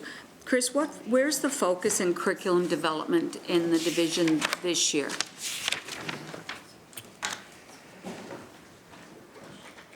In the coming year, we have some K-3 English language arts, some grade 4 integrated units that'll be updated, Math 801, some high school preparatory course for grade 10 academic math, 7 to 9 career technical education. There's a long list. Okay, I'll go another way. Charlottetown Hillsborough Park. Is there any work, Chris, afoot to take a look at the kindergarten curriculum and moving it back to a play-based approach to curriculum delivery? I believe so, but I think it would be better if I took that back and provided a better answer than I can provide. Okay, thank you. Charlottetown Hillsborough Park. This could be a question under the Public Schools branch in the French Language School Board, but I'll ask it here just in case I miss. So the kindergarten ratio is 1 to 15, lands at 1 to 18. It's not in stone. Are we still working toward that level of instructional staff for kindergarten, or is that a PSB question? It would be PSB, Okay. but those numbers are still accurate. Okay, I'm good. Thank you. Thanks, Chris. Charlottetown Victoria Park. Thank you, Chair. I think I just have two questions left on this section. When talking about curriculum development, I'm wondering if there's any funding in this budget, perhaps it was complete or not, on the sexual health curriculum. Is there anything being done on that in this budget? The sexual health curricula was updated in grades 7 to 9 in 2023, and the English programs, and 2025 in French programs. Charlottetown Victoria Park. Thank you, Chair. So no plans for the K to 6 in this budget? I would have to take that back. I'm not sure. Charlottetown Victoria Park. Thank you, Chair. And I'm wondering about, is there any, I know we passed the financial literacy bill, and I know that's something that has been kind of ongoing, but is there anything set aside specifically in this budget for financial literacy? Well, the financial literacy is kind of peppered throughout a number of different areas. So there's dedicated financial literacy units in grade 7 to 9 exploratory module. The grade 10 CEO course has a component to it. Grade 11 math 521K, math 801A and M, grade 12 math 621A. So it's kind of mingled throughout. Good, thank you. Charlottetown Hillsborough Park. Thank you, Chair. Chris, can you leave with us or bring back a list of the curriculum development and in-servicing that is happening or planned for in the next year? You said it was a long list. That's okay. I appreciate that. Yeah, that was the curriculum renewal. In the next section, we can go through some of the planned professional development. Okay, so if you don't mind leaving a list first, that would be great. Yeah, we can do that Okay. instead and just table kind of what the plans are. Okay. It's primarily focused on, social emotional learning and those kinds of things. That would be wonderful. Okay, thank you. Chris, I just have a question. I think everybody else has asked. I just want to clarify, when you said did you say there were 2 people being hired to do a review on the inclusive ed? There's a policy analyst that already exists today, and there's a bilingual inclusive education manager that will service the English and French school boards and divisions. It has already been approved to be posted, and if it's not posted now, it'll be posted soon. Okay. And is this a teacher, or is this somebody that can be a person other than a teacher? I'm not 100% sure on the qualifications. I would anticipate it has an education degree, but I'm not certain on that. Thank you. All right, shall the section carry? Oh, sorry, Elton. Sorry, Tyne Valley Sherbrooke. Tyne Valley Sherbrooke. Just one question on the proposal for the K to 12. Is that going to be an in-house thing, or is there any money put aside? Proposal for The K to 12 for financial literacy, sorry. There's no proposal in front of us currently, is there? Okay, I was going by the letter that we had, that they were working. I just wonder whether it was going to be done in-house. We could probably We'll bring have some to bring information some. back for you Okay. on that. I don't recall, remember. Okay. Shall this section carry? Leadership and learning, appropriations provided for instructional development and leadership training, administration, $12,200, equipment, $15,000, materials, sorry, $10,200. Did I say something? Sorry, 12,000. $10,200. Equipment, $15,000. Materials, supplies, and services, $429,000. Professional services, $25,000. Salaries, $2,701,200. Travel and training, $63,300. Grants, $119,000. Total leadership and learning, $3,362,700. Question. We'll go with the member from Charlottetown Victoria Park this time. Chair. So I'm wondering, one of the things, I know that you had mentioned the EA review, but I'm curious if, I know the member from Charlottetown Belvedere has talked about this a lot, and I floated the idea by a few EAs that I've met with recently about having like a coach, like a a mentor within the school system for EA. So if that's something that comes out of the review, I think that is a phenomenal idea, and so do the EAs working in the system. Is that something that government will find funding for? Do you have wiggle room there for that sort of thing? Well, I have heard that idea being proposed as part of the review, so that's good news. Whether we have funding for it this year kind of depends on what the recommendation is, what it looks like, how much it costs for the coaches, but I have heard that idea mentioned.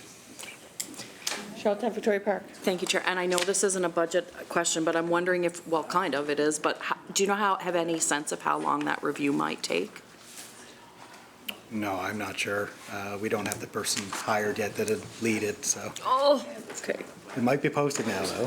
What's that? It may be posted now, if not, I hope. if not soon. Charlottetown Victoria Park. Thank you, Chair. So I'm looking at, I know that obviously there's lots of extra supports needed every year.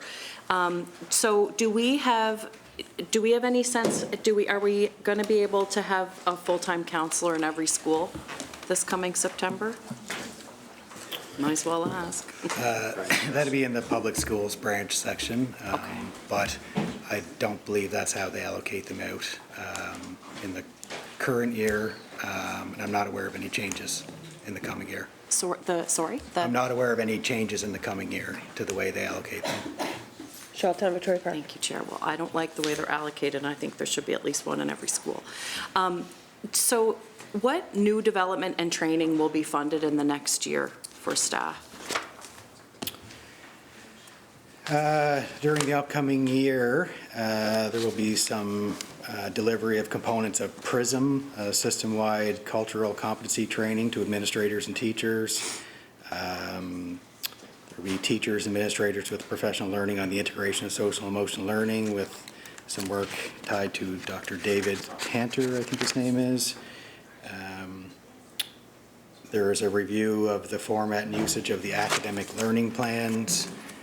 Certainly Foundations has been a good program that's replaced Reading Recovery, and they have seen anecdotally some gains. We'll see when the upcoming assessments occur. And there's some revised K-2 English Language Arts foundational learnings as well. Charlottetown Victoria Park. Thank you, Chair. And is this the section where we would talk about PBIS? PBIS is housed in the public schools branch section. Okay, one more and I'll put you back on the list. Okay, thank you. So under grants, there's the Teachers Federation in-service projects, and the funding is about $70,000. Can you tell us what those in-service projects are? I can. There are 2 articles in the collective agreement that require us to pay those amounts. One is a professional development assistance program for $50,000, and the other is a $20,000, it's a memorandum of understanding professional fund for administrators, so $20,000, which is used by principals and vice principals for professional development. Charlottetown Hillsborough Park. Thank you, Chair. Chris, when you look at the salaries, we're down a bit, and given the collective agreements, wages would be up. My question would be, how many staff are we down? This reads as though we must be down staff in this section. Yes, we are looking for efficiencies between the English programs and services section and the leadership and learning section. There's no fixed number at this point of how many positions it could be. It could also be a reduction of casual wages, so the substitute costs. If they look at alternate ways of providing PD, perhaps the substitute cost to pull people out will be reduced. But as a management team, we certainly are looking for efficiencies given the financial climate. Charlottetown Hillsborough Park. Are you able to share with us what the efficiency amount for this section was that you were looking for? Well, I housed it in this section, but between the 2 sections, we're hoping to find about $180,000. Thank you for that, Chris. Charlottetown Hillsborough Park. Thank you for that, Chris. when you look too at materials and supplies, so you talked about what some of the efficiencies around how subs and such are handled, but that leads me to believe that maybe there's some work that's not happening with the reduction that might have been there. Like, so what's different? Why is that why is that materials, supplies, and services down? Well, certainly as a department, the top 3 lines, administration, equipment, and materials, supplies, and services, in every section we challenged the directors to review their 25, 26 expenditures and try to find as much efficiency as we can to preserve other areas like wages, grants, and what have you. Charlottetown Hillsborough Park. That makes sense. Does this mean, though, Chris, that there might be training or sessions that might have been slated to happen that now can't happen because of this? No, I don't think so. The director indicated she can work within the existing budget and perform all the necessary PD and curriculum development that's needed. Charlottetown Hillsborough Park. Thank you, Chair. I appreciate the $180,000 roughly for the looking to find within the 2 units. Is that a consistent number across all of the units of the department? I wouldn't say it's a consistent amount. We are hoping to save approximately 4 or 5% across the board, but whether we can or not depends on our reviews as a department management team. One more, and I will put you back on the list. Thank you, Chair.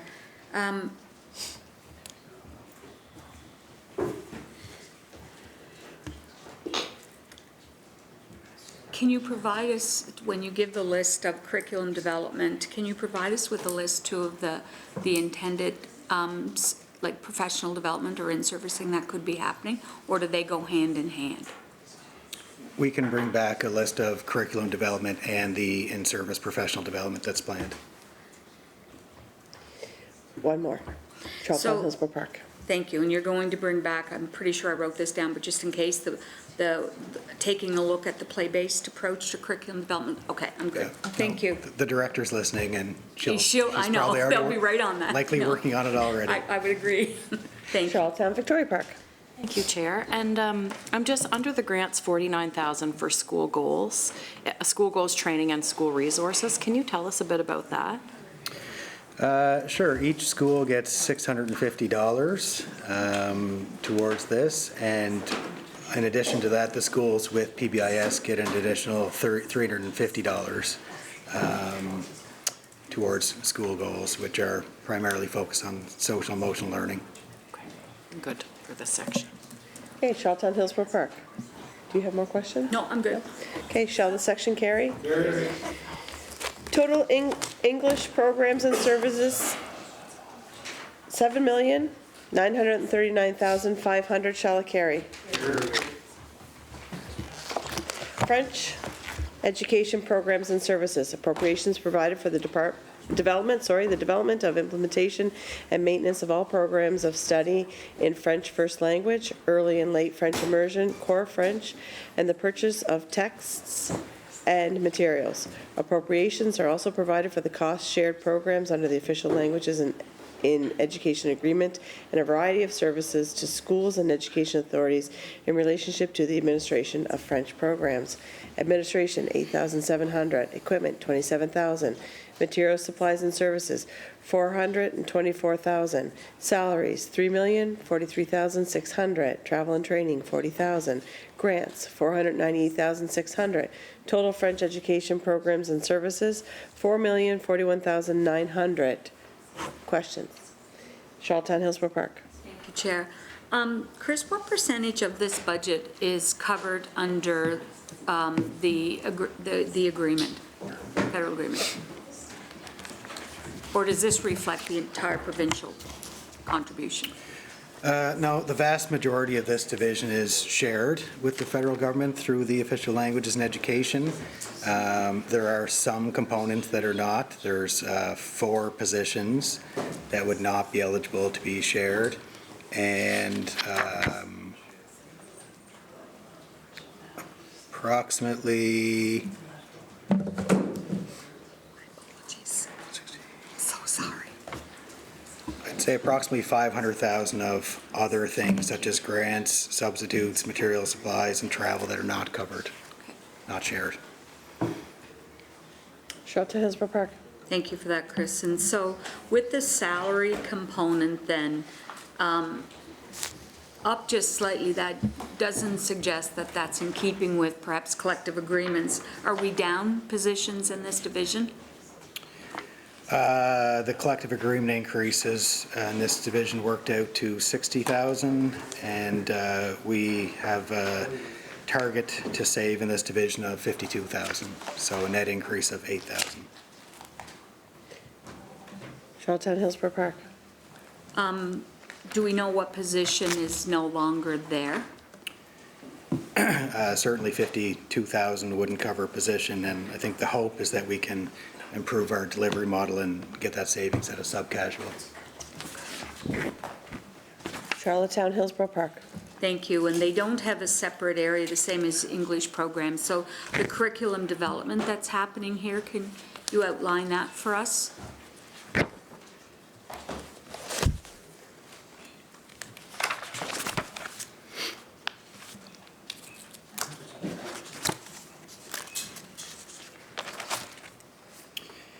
Yes, in French programs, there's some work happening in K-2 and 7-8-9 music education, 4-6 core French, 4-6 English language arts, and grade 9 social studies. One more Charlottetown Hillsborough Park, and I'll put you back on the list. Thank you. Chris, is there anything specific happening with kindergarten and play-based approach to curriculum delivery happening for French programs? We can add that to the take back for the English program sections. Thank you. The director, She's, again, is listening. they're listening, so. yes. Thank you, I'm good. The member from Charlottetown Victoria Park. I know one of the things that we've talked about a lot is the low numbers of French substitutes. And so does the department keep track if a substitute is needed and no French sub is available? Is that information that, do you know, that they keep track of? Not at the department level. It may be tracked at the CSLF. Yeah, okay. Charlottetown Victoria Park. Thank you, Chair. And the grant for French teacher recruitment and retention, do you have any information about that? I'm wondering kind of how many grants were given out last year, and was there more applicants than funding available? Or can you speak to that a little bit? I can. That is a recent development. It was new last year, put in as French teacher recruitment and retention. There's a number of different components to that. Certainly, you may have read around bonuses and tuition support for French teachers that want to work in PEI and are attending UPEI. There's career fairs, advertising, travel costs to visit universities, promotional kits for international recruitment. They're assisting with some costs of practicums in rural areas through some of that funding. Approximately half of the $300,000 is related to the bursaries and the tuition supports. That would pretty much be it. It's important work, as you know. There's shortages across Canada. We have seen some success with that funding. We have, in 24-25, hired 23 French teachers at public schools branch and 17 at CSLF, and 25-26, 19 at PSB and 29 at CSLF. Wow. So it's a great program funded by the federal government and seeing some results. Charlottetown Victoria Park. Thank you, Chair. Those are great numbers. Is there any provincial funding that goes towards that? Is that you said a number there. Is that the provincial contribution, or do we not put in? The agreement was flexible enough for us to use some internal costs to match it, but substantially federal funding. Charlottetown Victoria Park. Thank you, Chair. And And is there any, I know we had a conversation, I don't remember if it was last year or the year before, about how different schools are picked to get French immersion programs. So in this budget, is there any funding for expansions into any school French immersion programs? Probably not, I'm just curious. No, I wouldn't say there's funding for expansions, but I know from speaking with the director that there is a desire to review the composition of French immersion and core French in the school system. Yeah, okay. I'm good, Chair. Charlottetown Hillsborough Park. Thank you, Chair. I know of one school that might be coming forward to ask about French immersion soon. I'm wondering, when you look for austerity within the budget, you would have to only account for the provincial. You're obviously not able to make a cut to the federal. So if you cut provincial, does it impact then the federal contribution just by default? We have to maintain our 50-50 share within this division. There is enough of the items I mentioned before that are only provincial. There's enough there to meet our budget target, but you're correct, we cannot adjust our 50-50 split. The 50-50 split is status quo until 27-28, the amount of funding we receive through that agreement. So you have to maintain. So some of the positions within are becoming more expensive, but we don't have any additional 50-50 split with the feds. Yeah. Charlottetown Hillsborough Park. And are these becoming increasingly more hard to fill staffing positions, Chris? I don't think there's any positions that are not becoming increasingly more difficult, whether it's French teachers or English teachers or accountants. Okay, I'm good. Thank you. Shall the section carry? Early years, appropriations provided for early childhood learning, including grants for early years centers, child care centers, funds for the purchase of learning materials and curriculum maintenance and support. Administration, $4,600. Materials, supplies, and services, $113,100. Professional services, $30,000. Salaries, $3,332,100. Travel and training, $49,800. Grants, $94,381,700. Total early years, $97,911,300. Questions? Who'd I go for? Oh, Charlottetown Victoria Park. So for this one here, is there any funding to support the pedagogical services cuts? As I'm sure that you've heard from numerous different centers, as have we, and wondering if there's any sort of, there's nothing that's going to replace those services, to be clear, but is there any sort of support that government's going to offer as a stop? Well, I think our support is going to come in the way of this working group and meeting with centre owners and staff to try and chart the path forward, identify what truly is pedagogical support, what it looks like and should look like within our system and within our centres, and then take that information and work within what we have to try and assist centres moving forward.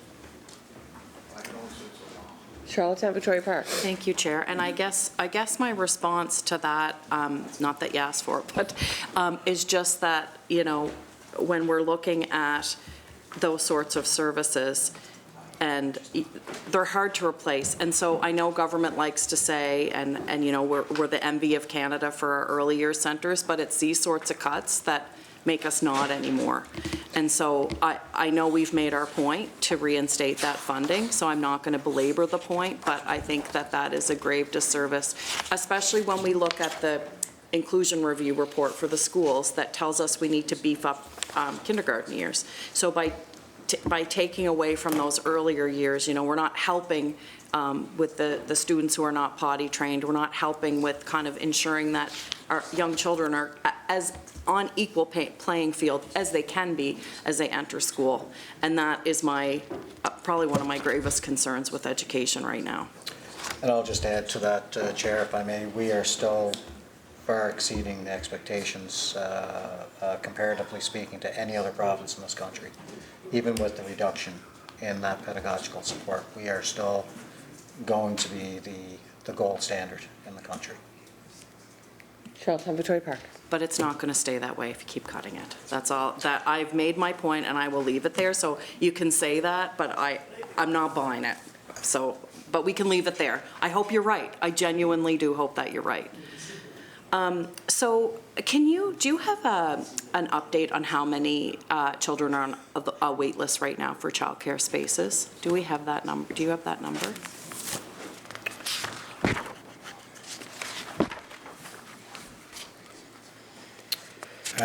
The number seeking care immediately as of April was 680. Yeah. However, we do anticipate an increase of approximately 400 more children in the coming year. So we have several capital expansion projects that are finishing off. And there's 10 that are expected to be completed soon. The 400 spaces will be all around PEI. There's 136 in Three Rivers, 116 in Charlottetown, 102 in Cornwall, 20 in Summerside, 16 in Crapo, and 10 in Mount Stewart. And we'll be seeking approximately 75 staff to support those spaces. Charlottetown Victoria Park. Thank you, Chair. And did you have a timeline for when those would be hopefully operational?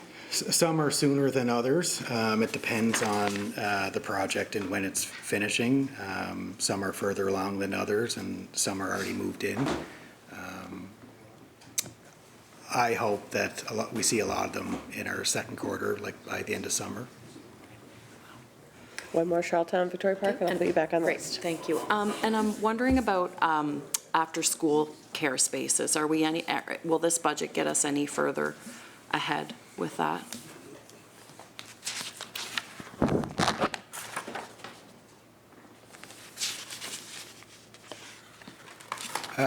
Yeah, you can see the school-age programs. There's a $520,000 budget.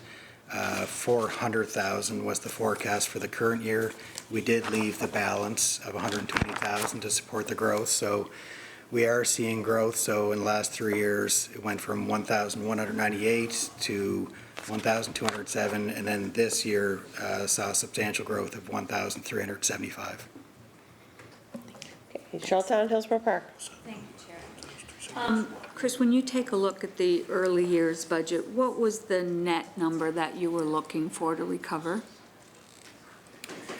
Our entire department received 16 million, like we talked about. We did allocate 15 of the 16 million to this division, approximately 95%.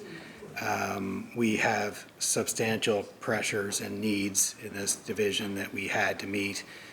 In particular, special needs funding has been increased.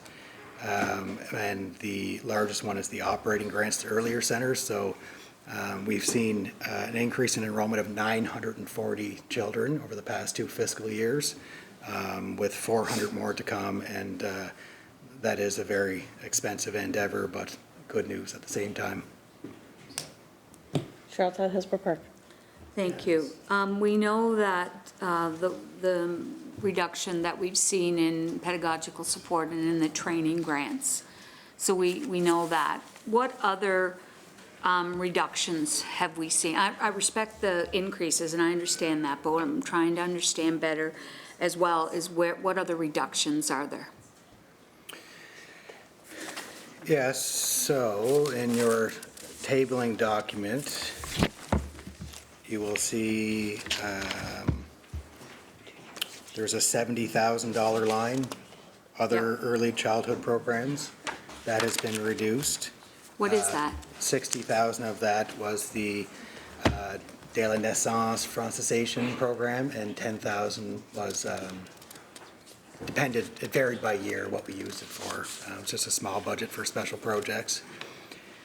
You mentioned the bursaries, so the bursaries have been reduced through reducing the maximum grant available. Family home centers, although appears is slightly down, it's only because there was a couple of initial licensing grants and a couple of capital grants that were kind of extra in 25, 26, so they're just non-recurring. I wouldn't necessarily say a cut to that. And the one you mentioned, pedagogical staff, has been reduced by approximately 25%. Charlottetown, Hillsborough Park. Thank you, Chris. So no other cuts other than those? Accurate? Oh, sorry, there's one other one. It's, however, we didn't spend any in the current year. There was a bridge funding, small amount of $50,000. However, with the limited number of private centers left, we didn't have anybody in the program this year. So that one is zero as well, but forecast to budget is the same as zero. Okay. Member from Charlottetown, Hillsborough Park. Thank you, Chair. Chris, the need for special needs assistance is increasing and increasing. Like, obviously, the early childhood centers see these children before they hit the school system, and we know the complexity is there. I am hearing that it's becoming much more of a challenge to find special needs assistants who have diploma related to the field. So it's a highly specialized area that we need to focus on. So what's happening in terms of recruitment and support for special needs assistants? I know they're on the pay grade now, that looks different, but more and more centers are basically having to settle with a heartbeat and a pulse lots of times. And I appreciate that the grant has gone up, but throwing money at it, if you will, is a good thing if you have the right people in the positions helping the children. Yeah, I think you mentioned the best recruitment tool. You know, if we go back 10 years, they were paid essentially minimum wage. And now they're paid to the wage grade, which over those same 10 years increased from $17 an hour to approximately $31. So that is certainly a recruitment tool. I think the addition of the defined pension plan, I think, is overall a good recruitment tool for earlier staff. But is there a campaign specifically targeted to that? I don't think so, but I can ask the division to bring that back. Charlottetown, Hillsborough Park. Thank you for that, and thank you for that, Chris. So is there somebody on staff who's taking a look at data and analysis trends that would help inform the department when making decisions around what programs to continue or discontinue? There is a staff that works on statistics and data in this division. It's required because there's a lot of reporting to do to the federal government. Charlottetown, Victoria Park. Thank you, Chair. So I'm wondering, the childcare spaces that we talked about being added to like near hospital grounds. So I'm wondering if you have any information on that. We talked about the potential of, I know that the new project, the Prince County Hospital project, I think they've got some spaces. I'm wondering about the QEH, if there's any funding in this budget for that. Well, those are the two capital projects near QEH and PCH. I do know the old Sherwood home has been demolished. I think we're a ways away before those buildings are built and operational. Charlottetown, Victoria Park. Thank you, Chair. So there's no kind of stopgap measures to help with childcare in those areas until the capital projects are finished, is that? No, I mean, we're still interested in if there's any centers that are near hospitals, if they want to offer alternate hours or those kinds of things. To be honest, there hasn't been any individual centers that have come forward, but if they do, we are interested in that. Charlottetown, Victoria Park. Thank you, Chair. And looking at the alternate hours program, there's no increase there. It's at $150,000. So what if someone came forward to to offer more spaces. Would there be money in the budget, or is that not all being used right now? It is all being used with the current complement of spaces. If somebody came forward, we would either seek to fund it internally, or if not, ask our friends in finance if they can support us. Charlottetown Victoria Park. Thank you, Chair. That's a good plan. So one of the things that we've already talked about, so I'm not going to go back into it, but just all the very high needs coming into kindergarten. Is there any funding in this budget to help support some of those things in the early years so that the students are more prepared when they come into kindergarten for this upcoming school year? I wouldn't say a specific budget line, but I do know this division is working very collaboratively with the two boards. They've heard those comments, and I think they're working together to try to see what improvements can be made in the 0 to 5-year-olds to better prepare them for kindergarten. But it is certainly a concern.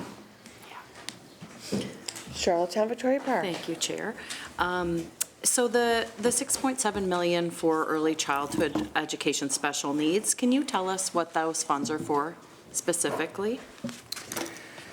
Yes, if there's a child with some complex needs that needs additional support in order to attend a program at an earlier center, the center would apply to the department, and we would provide a grant for them to hire an additional staff, a special needs assistant, to work with that child, sometimes sharing with another child, depending on the severity of the situation.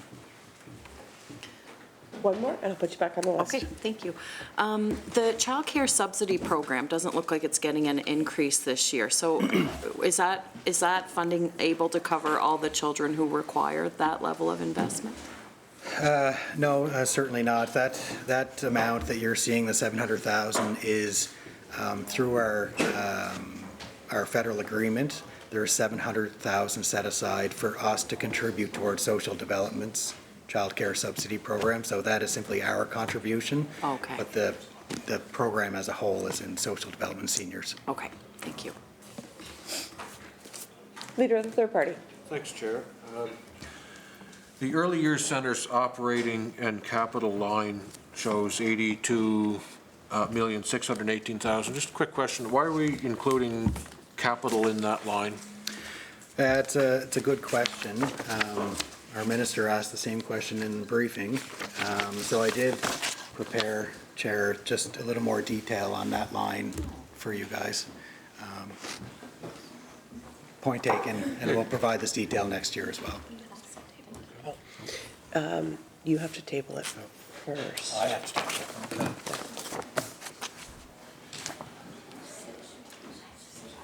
I would like to table this document. Thank you. Clerk? I'd like for you to table it.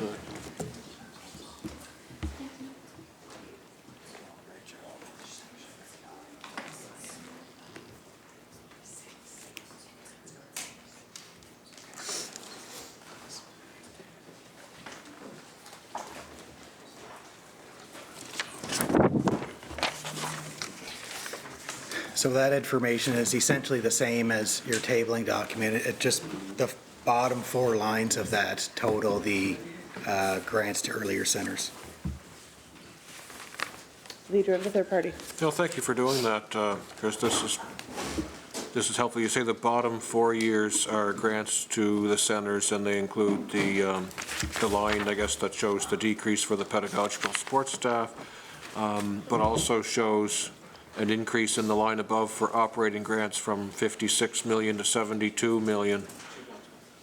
What are those destined for, that increase in the grants? We have a contract with all the earlier centers that provides a funding formula at the back of how much money we provide.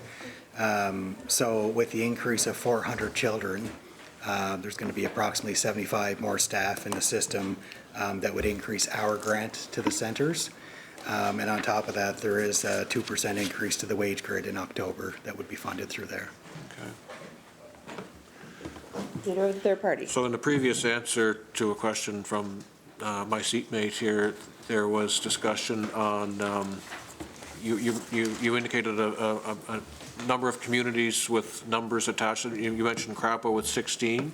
Was that a reference to that municipality getting 16 childcare seats? I wasn't sure what those numbers were, Chris, when you were listing them off.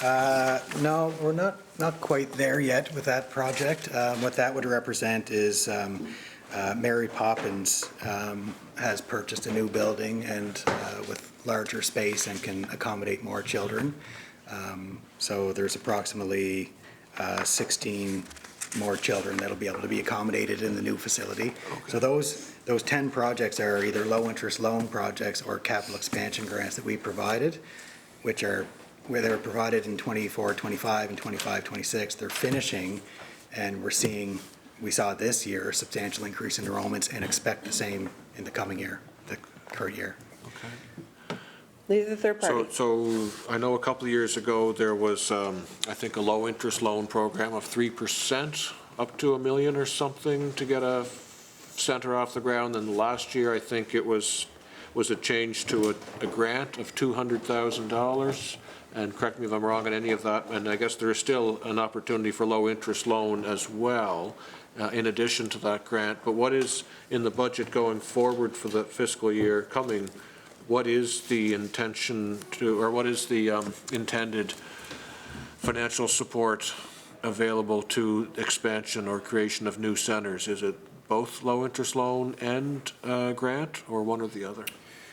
No, the low-interest loan program did provide basically the interest rate differential, so it was 3%, whereas the market rate is closer to 6%. For projects up to $1 million, we also contributed $200,000 to that project in that program. However, if you did not need a low-interest loan, I should say that program is closed at this point. And if you did not need the larger loan and you just wanted the $200,000 expansion grant, that was also made available. So in the coming year, on that capital line, there's a few projects.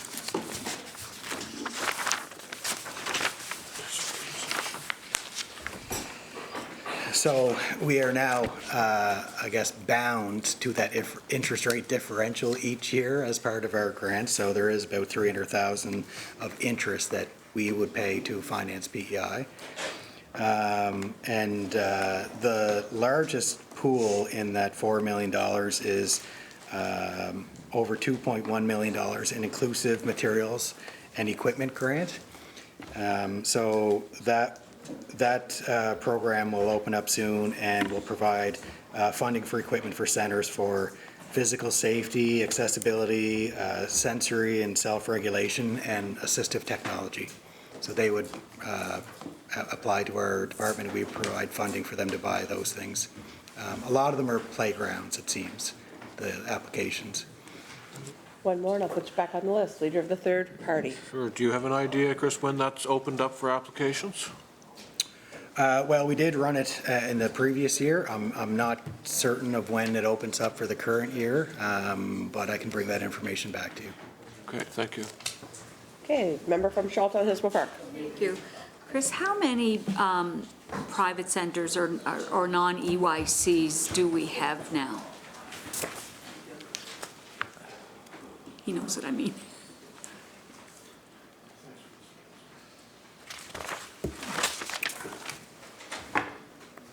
Four private early childhood programs.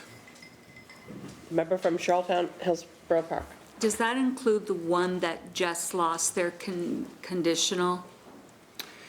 No, this document was prepared prior to that loss. So 5 now, yes.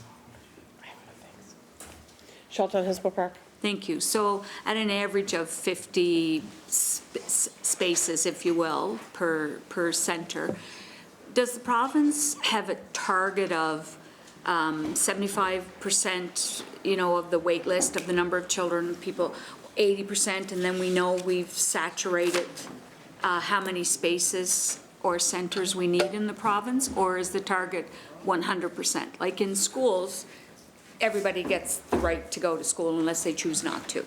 So my question is, at what point does the department say we've reached our level of licensed centers in the province and we're okay with this amount? That's a good question. There were some percent coverages through our federal agreement that we had to meet, which we've frankly far exceeded, which is good. Up to today, I've not heard of any former deputy or minister saying that there's an amount where I want to stop. Like I said, we've seen some tremendous growth in the last 2 years, and hopefully we'll see it again this year. The member from Charlottetown Hillsborough Park. Thank you. When you take a look, I'm going to go back to the data and the trends. The person doing the analysis of that would be making recommendations, my assumption, to say this is where we need spaces, we don't need spaces, whatever that looks like. What is the data telling us in terms of where spaces are needed in the province? Yeah, that staff would provide that information to the director and the assistant deputy, and they would work with ECDA to determine the areas of most need. I think the best indicator is likely the wait list document, which I think is online. It is. Okay. One more member, and I'll put you back on the list. Charlottetown Hillsborough Park. Okay, so I have to pick one. Yes, put me back. So I'll go to the ECDA. So other than Handle with Care, which was reduced, likely weaning its way out, was there any other cut to the ECDA? I think if you look at that revised document that I provided, it shows 2 lines for the ECDA. The operating grant for the ECDA remains consistent at $245,000. I don't think I would say Handle with Care's on its way out. I think we are attempting to modify the program. If we didn't think it was important, it would have been reduced altogether, but we're trying to provide that service more efficiently and more cost effectively. Okay, then put me back. Yep. Okay, thank you. The leader of the third party. Thanks, Chair. I think I'll ask a question on the after-school care. And can you explain the department's financial contribution to facilitating access to after-schools care? So is that just through the busing service from the school to get the children to the center for the after-schools care? Transportation? Sorry, as far as the provincial contribution to school-age programs? After school, yes. Yeah. There is a program, well, a couple programs within it, under the $520,000 line. There's 2 components to that. One is one-time licensing grant, funding of $3,000. The other is there's funding at $300 per FTE child in the coming year for programs.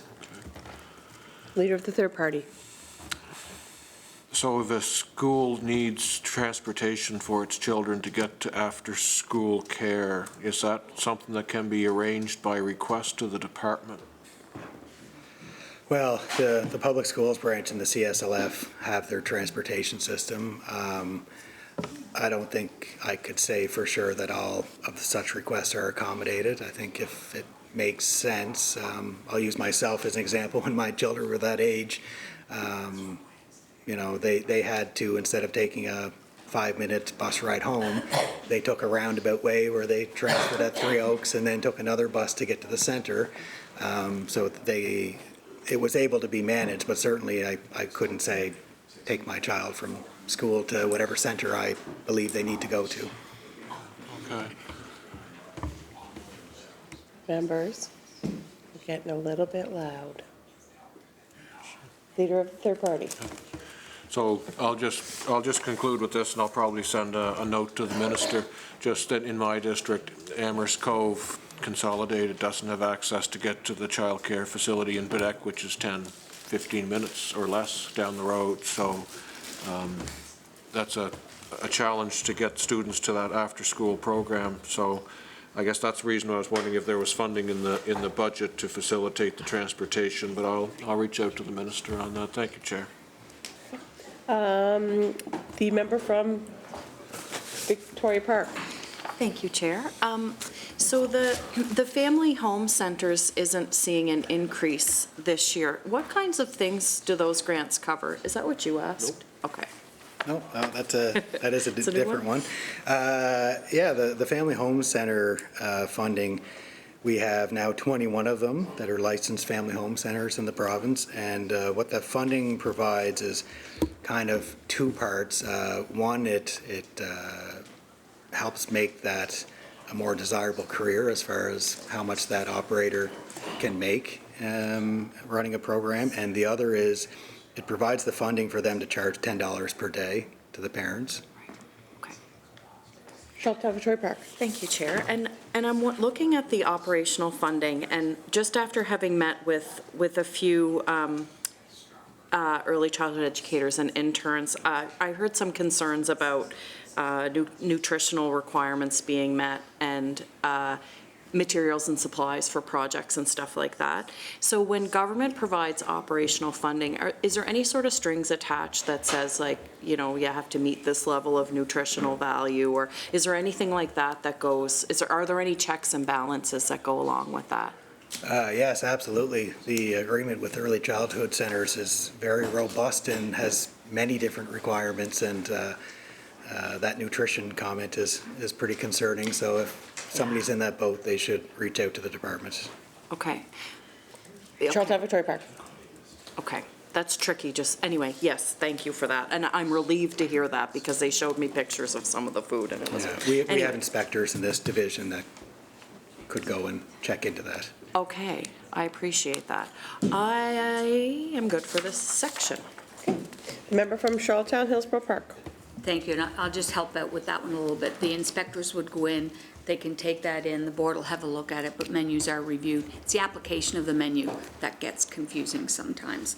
That's just clarity. So my question, curriculum development, Chris. I think that the curricula has been a while since there's been taken a look at. Is there any work afoot to take a look at updating the curriculum? That's an interesting question. I think I'd have to bring that one back to get you a good answer on the curriculum development side. Charlottetown Hillsborough Park. Thank you for that. I appreciate that, Chris. The other thing, in terms of the transition protocol into schools, I know that the division does work hard to make that transition for children as smooth as they can. There was a transition protocol that was in place that was working reasonably well, and everything can be updated. But the role of the special needs assistant in that function, can you explain what the transition protocol currently looks like, and what is the role of the special needs assistant in helping with making that transition for the child? That is also a good question that I think I could get better answers from you, from the experts in early childhood, and they are listening and they'll bring that back. Thank you. Charlottetown Hillsborough Park. Thank you for that, Chris. Okay, so the special needs assistant, and I'm not meaning to jump into autism supports, which always drove me nuts that wasn't in under this budget line, but what is the connection between the SNA and the autism support person? And so does that program, one support the other in their role and function? Because they're the same. I'm looking at how that gets funded, because the requirements could look different. Yeah, I think we're getting a little bit away from budget questions here and more into the weeds of something that we can certainly bring back, member. I'll frame it differently. Okay. Do we have enough dollars to fund SNAs? And I don't want to leap into the next section, because I sometimes, with the complexity of needs, and so with SNAs and the challenge, even though I know that the wage grid is there and I know all of the good reasons why somebody would want to apply, I also know centers that can't find staff because of the allotment of hours that they get. So it's a good hourly wage, but it's not a permanent job, if you will. And so how does that get met? The needs of the children get met when it's hard to get those hours filled? Yeah, it's a good question. There's constant, challenges in hiring staff. And also to your comment around permanency, I mean, the staff do follow the children, so to speak, and the needs that are there. So I take both of those points, but yeah, it is a challenge. Charlottetown Hillsborough Park. I know you're going to go back on the curriculum side of this, and as best as I understand, there's no standalone pre-K curricula, and hoping that we're able to maintain what we know and do best in early childhood, not feel pressures to kind of bring elementary levels down, right? Readiness for grade 1 is not, academics is only a small part of it. So is this just pays the fees? This has nothing to do with curriculum in there per se, the 1.6? The 1.6 is support provided directly to the Universal Pre-K program. The center is involved. So Charlottetown Hillsborough Park. So that pays the differential between whatever the fee is for the parents are paying and what the operational cost is, correct? Yes. That's the operational cost to that. Exactly. So for an earlier center, we provide $25 a week per full-time and $5 per day towards part-time. And for non-designated, it is a little different rate because the starting point is different than the $10 a day.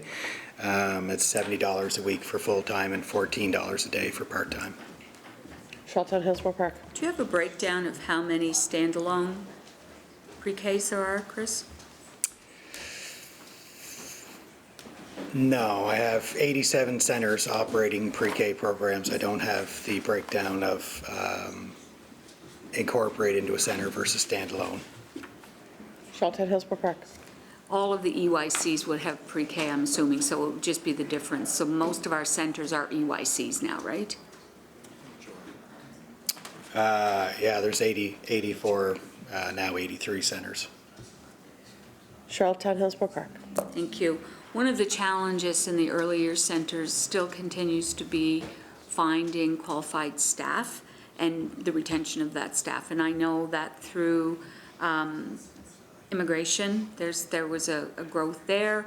I'm concerned with the reduction in the training grants, that we'll see a decrease. Is that something, a trend that the department is seeing, is that if you look at the wages that are provided, the higher the certification level, the higher the grant is out to centers. So are you seeing that dip at all, Chris, or are you seeing that the funding is remaining constant, meaning the staff are at the highest level training? Sorry, could you repeat that question? I sure can. So when you take a look, I'm concerned about the retention and the recruitment and retention of the most highly trained ECEs.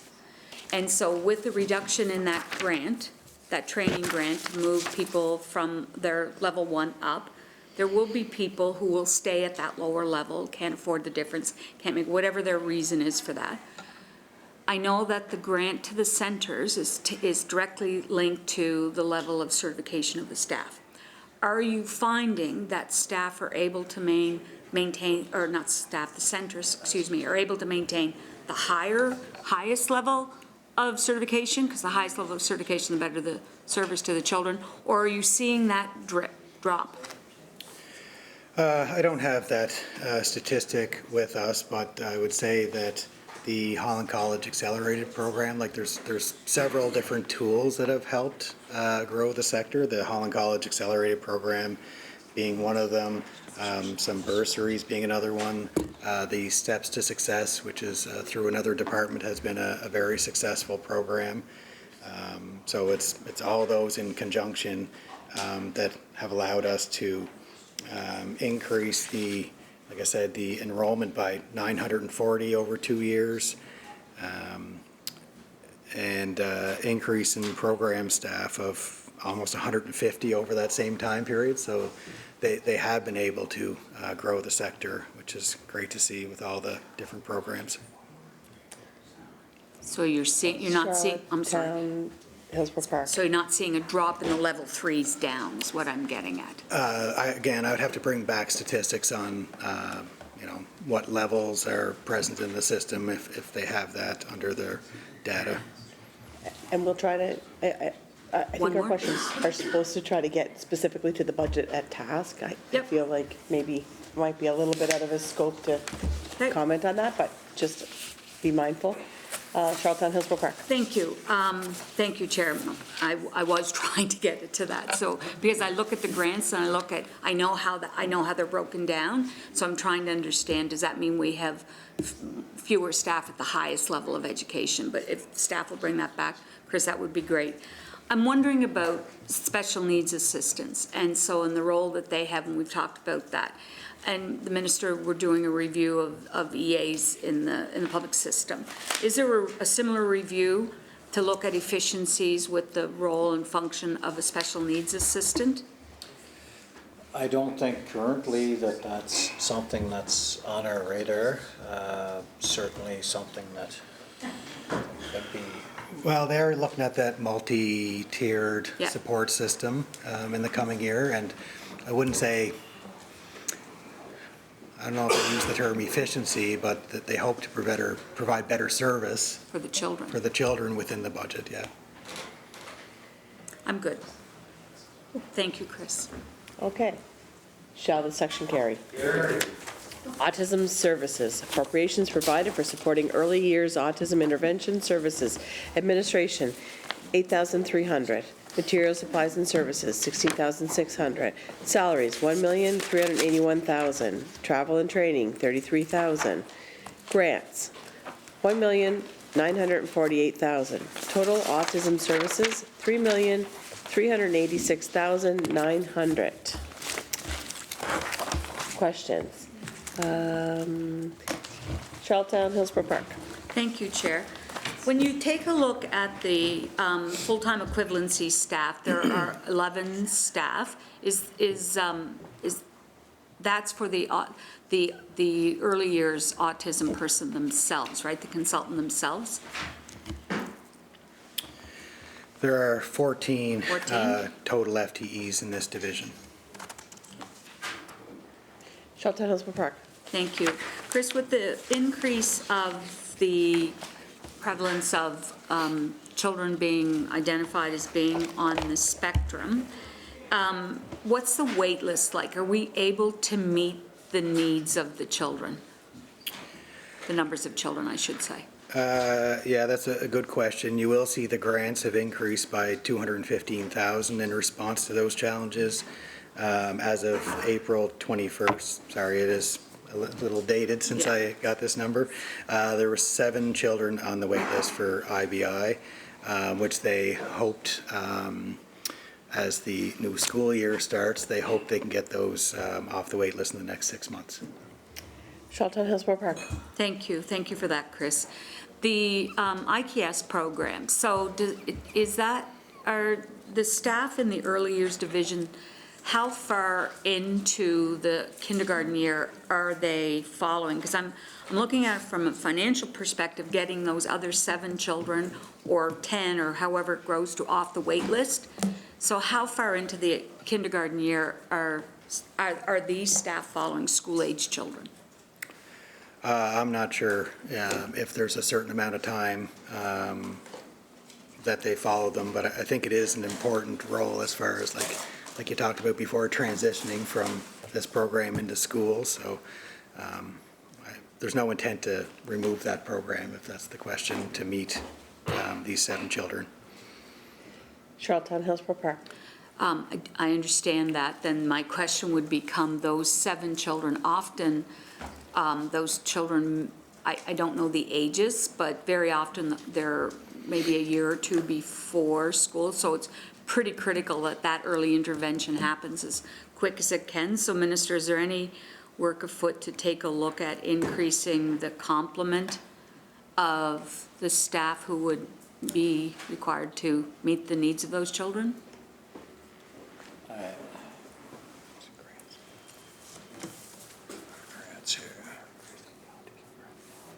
Yeah, so So if you look at the grant section, $215,000 increase, and that's to help support that work moving forward, knowing that we do have significantly higher needs coming in. So it's certainly something that we recognize.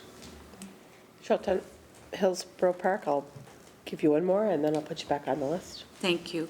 Would hiring one more specialist or consultant at the department level clear that wait list? What's the staff to child ratio there? I understand then it becomes you have to hire the person who's working in the center, so it's a two staff, if you will. But is there, I'm trying to get at, how do we not have a wait list? I don't know if one staff would clear the wait list or completely or not. Yeah, I guess it would. Yeah, the staff ratio is 11 as far as Yeah. a specialist goes. But again, we do have children graduating out of this program into the IKS in the coming months, and which will remove those children off the wait list as it is today. And it is something that's monitored continuously to make sure that it's not growing. Charlottetown Victoria Park. And this section is, I mean, the demand we've established is growing a lot. And I know that as part of the Autism Coordination Act that was passed, I don't remember how long ago now, part of that is that there's an annual report filed on progress and different things. And the last report I could find was tabled in 2020. Will we see an updated report tabled soon? We can ask Susie in our department, see what reports are available, and we can take that back. Charlottetown Victoria Park. I would appreciate that because it is such a high demand and it's changed a lot over the last little bit. So is there any additional funding in here? As I mentioned in question period this morning, the training for EAs. There's a lot of EAs in our system that don't have the training kind of required to handle some of these situations, particularly when it comes to autism. I'm wondering if we see any increased training or if there's any plan for increased training in that area. There's no specific budget increase for increased training, but we can ask the division to bring back what training is planned for these staff. Charlottetown Victoria Park. Thank you, Chair. And by this question, I'm not suggesting someone's not doing their job. I'm suggesting they're kind of run off their feet. But I was speaking to a couple of EAs who, after dealing with, well, two parts to this. They're creating their own programming for students, which isn't supposed to happen. And they are, after violent incidents, there's no follow-up. And so there's two students in particular that I'm thinking of right now. So I know that there's more that haven't seen the autism consultant or anyone to support the EA all year. And so they've been kind of flying by the seat of their pants all year. And that's not education. And so I'm wondering what we're going to see in this upcoming budget that might help alleviate some of those pressures. Have you brought those concerns to anyone within the department? I haven't, because they have. That's what I'm told. Are you referring to school age autism? Yeah. Okay, this is only the early years autism section. Oh, this is just early years. Okay. Okay. I was a little confused there too. I'm like, Sorry. Yeah. EAs fall under the PSB. Okay. So I do have Charlottetown Victoria Park? More related to that. So how many, if this was asked, just tell me, do we have, I know we have people in the early years diagnosing autism. Did you already have that discussion? How many do we have in the early years diagnosing autism now? Do we have people with the early childhood education sector, or is it through the hospital? No, that'd be a health question. Okay. One more and I'll put you back on the list. Charlottetown Victoria Park. Thank you, Chair. So under grants, the funds for intensive behavioral intervention, how many children get this intervention from that funding line? And do we have, how long would the wait list be for that? Or that might have been asked too. The second part has. The first part of how many, I don't think was. There's 120, this was at a point in time when I asked this question, 120 children currently accessing supports, 73 were in IBI and 47 were in IKS. Okay, thank you. Leader of the third party. Thank you, Chair. So I just realized that the description clearly shows this is for early years autism intervention services. What about school-aged years? Where do we find that section or fund it? The autism consultants for school age would be in either public schools branch or CSLF. Okay. All right, I'll hold my questions till then. Okay. Charlottetown Hillsborough Park. Do you No, have that some was more just me questions? taking You're a drink, good? Chair, I'm Okay, you're good? All right, shall this section carry? Carry. Joint Consortium for School Health. The Joint Consortium for School Health represents education, health ministers across all provinces and territories except Quebec. The organization is responsible for promoting collaboration within and across provincial, territorial, and federal boundaries to improve health and learning of Canada's children and youth. Administration, $1,000. Material supplies and services, $1,000. Professional services, $31,000. Salaries, $217,000. The Joint Consortium for School Health, $250,000. I did not. Sorry, can we just go back for a second? Because I didn't read. The total for early years was $101,298,200. Shall it carry? All right, questions on the next section. Charlottetown, Hillsborough Park. Thank you, Chair. Who's the lead now, Chris, for this? Susan Hornby. I'm sorry, which province is leading it? Well, that's housed with us. Right, so, Charlottetown, Hillsborough Park. okay, so I'll reword this then. So it's, PEI has not always been the chair. Is that correct with that? I'm in my 12th year here, and they've been the We've chair always been the since chair? I've been here. Charlottetown, Hillsborough Park. What is the project then that is the priority that they're working on right now? Yeah, so this division is funded jointly by all provinces across Canada, except I believe Quebec. The $250,000 budget is a fixed amount, and they determine the priorities within that. The annual work plan includes a healthy school planner development.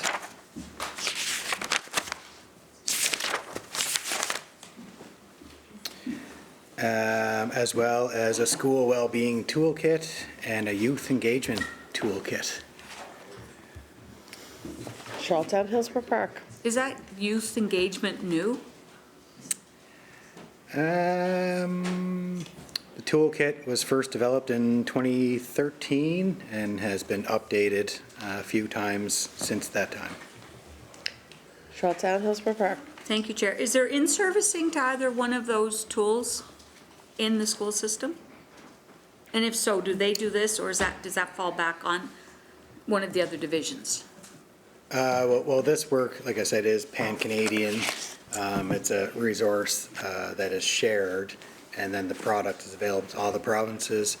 How this is then implemented in the school system, the exact chain that follows, I would have to bring back.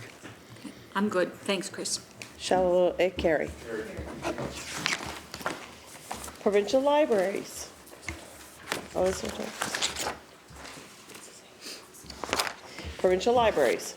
Appropriations provided for the management and operation of the public libraries and provisions of technical services for public libraries.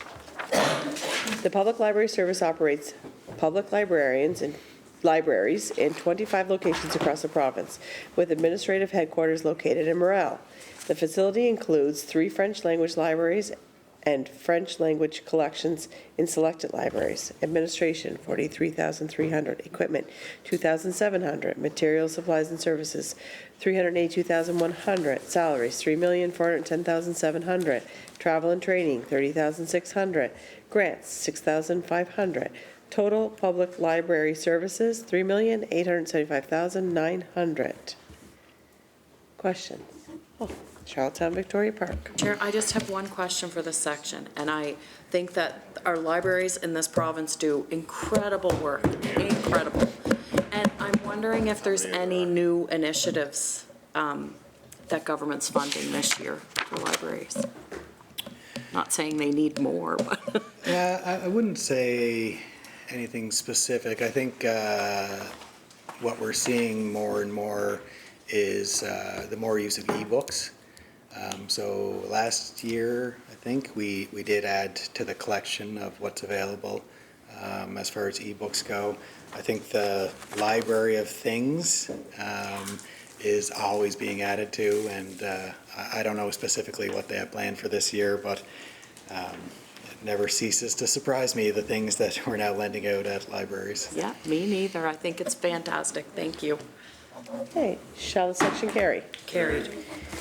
Public Archives and Records Office, appropriations provided for archives and record management services under the requirements of the Archives and Records Act. Administration, $6,900. Equipment, $54,000. Material, supplies, and services, $11,400. Professional services, $3,000. Salaries, $2,260,000. Travel and training, $9,400. Total Public Archives and Records Office, $2,344,700. Open for questions. Charlottetown Hillsborough Park. Chair, the equipment budget is down, budget line's down quite a bit. Chris, what is that?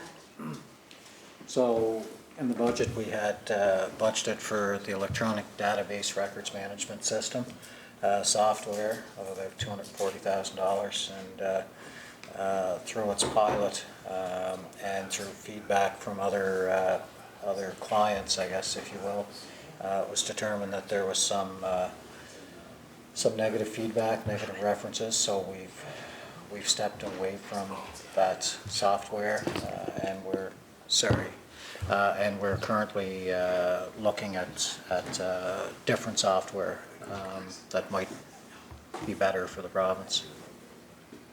Charlottetown Hillsborough Park. Thank you for that, Minister. And the reduction in salaries, have we lost a staff person there? Yeah, sure. Yeah, as the minister just described, we were in the testing phase of a software that has now been discontinued and looking for new softwares. We were getting closer to the implementation phase, so there's 3 staff assigned to that project. Now that we're currently reviewing Microsoft and other platforms that might work better than the one they were exploring, we've paused those 3 positions until that gets into a place that we're more into the implementation phase. So that's a substantial part of the reduction, and in addition to that, we do have 2 vacancies that we don't intend on filling, and redistribute those duties in the records management field. Charlottetown Hillsborough Park. Thank you for that, Chris. Do we have enough space to house, like the appropriate space with all of the air quality and issues that we need? Do we have enough space to house what we have right now, or are we looking for new space? Do we have space to house our records? Yes. Well, we've been continuously expanding the space for records since the day I started. So the one in Charlottetown is full. I'm going to say 7 or 8 years ago, we moved to a airplane hangar at Slemon Park, and the reason we chose that location is the ability to build upwards. Okay. So we have filled the main floor and did do a capital project either last year or the year before to add the second level to to those shelving units. So now we're working on filling that up. The hope is that now that the tobacco litigation has run its course to a certain extent, that we'll be able to dispose of records that previously we were unable to do so. Right. I'm good. Thank you, Chris. Shall the section carry? Total Department of Education and Early Years, $131,390,700. Shall it carry? So, moving right along to page 50, La Commissaire Scolaire de la Français. General, appropriations provided for the public instructional and staff, appropriations provided for public instructional and staff and support staff salaries and operating grants. Administration, $460,900. Salaries, $25,733,800. Maintenance, $1,798,900. Transportation, $1,235,800. Programs and materials, $277,000. Equipment and repairs, $87,300. Total general, $29,593,700. Open for questions. The member from Charlottetown Victoria Park. How is the population in the French school, the numbers? Do we see a significant increase or decrease there?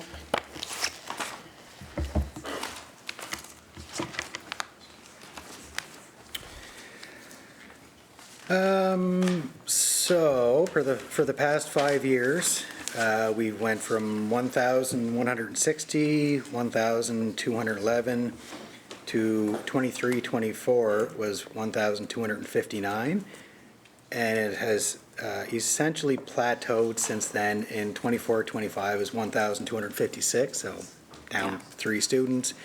In the past year, it went to 1,267 as an official enrollment. So last 3 years have been essentially status quo. Charlottetown Victoria Park. Thank you, Chair. And I'm looking at, I had them here, the school counselors, and I'm seeing like a .10 position, a .3, .8. So do you have there how many schools that would mean that a school counselor is going between? No, I'd have to bring that back on the assignments of within the, we provide them the overall pool and then they distribute to the schools as they see fit. So I'd have to request that information and bring it back to you. Charlottetown Victoria Park. Thank you, Chair. I would appreciate that. And this, I know this could go with PSB or say SLF, so I'll just ask it here. And I recognize it's a very raw, fresh subject, but just wondering about transportation. If there's ever been any discussion on changing a policy perhaps that would have school buses picking students up on their side of the road if it happens to be a highway or a busy road. Remember, that's something that we discussed in the past prior to this tragic incident, and I've had conversations with department staff about. Certainly nearly impossible to do that in every situation. You know, there's a lot of, it's much more complex even than what I envisioned when it was explained to me. Certainly our focus right now is on making sure the supports are there for the entire Island School community. But, you know, there'll certainly be conversations to happen on what we can do differently. But we have roughly 15,000 stops, I believe, 700 routes per day. And I mean, 264 buses. It's still a very, very safe mode of transportation, and we've got experts there with many years of experience that do make sure that our routes and our runs are as safe as possible. Are we certainly going to have conversations in the coming days and weeks? Absolutely. Charlottetown Victoria Park. Thank you, Chair. I appreciate that a lot, and I recognize that that's a complex kind of thing. And looking through here, does the CSLF have the same, there's obviously way less educational assistance in CSLF. Is that something that you're seeing increasing demand for, or are they seeing the same levels of complexities, I guess, would be?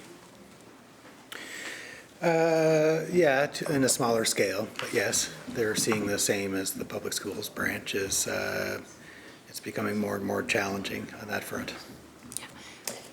Charlottetown Victoria Park. Thank you, Chair. So I think my last question is, do we see an increase in educational assistance from last year? And is that something that was asked for by CSLF? There's no increase in educational assistance this year. The priorities for this year were 1.5 FTEs additional teachers, 1 policy manager, and 1 HR generalist to assist with recommendations around school safety. Thank you. Okay. The member from Charlottetown Hillsborough Park. Thank you. So Chris, earlier you mentioned that it was a 4 or 5% fine that you were looking for. Did that include the boards as well, or school authorities as well? No, I believe both boards are up in the range of 6 or 7% in their funding, and it's more difficult to do that at the school boards because most of their positions are on the front lines. So no, we're not looking for significant savings at the school boards at this time. Charlottetown Hillsborough Park. Thank you for that. That said, the salaries here is not up a whole lot. You talked there of 2 staff maybe new. I'm just wondering, is it a status quo number given that really the numbers within the system itself has not really changed a whole lot? The increase does include 3.5 additional staff. Okay. Last year, we increased by 15 staff, and the year before 7, so there has been a considerable increase in staffing over the 3-year period. Charlottetown Hillsborough Park. Thank you. And so all 6 schools would be from kindergarten to grade 12?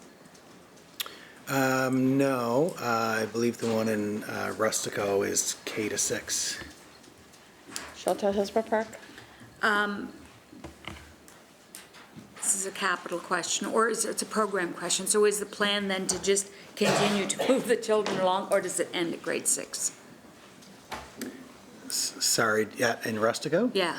Rustico, when I did first start in the department, actually was a K to 12. Yeah. And it was very, very low numbers in the 7 to 12, and I can't recall which year, but the school board itself determined that it would be better to be a K to 6, and then I believe the students in 7 to 12 would go to Francois Biot. Okay.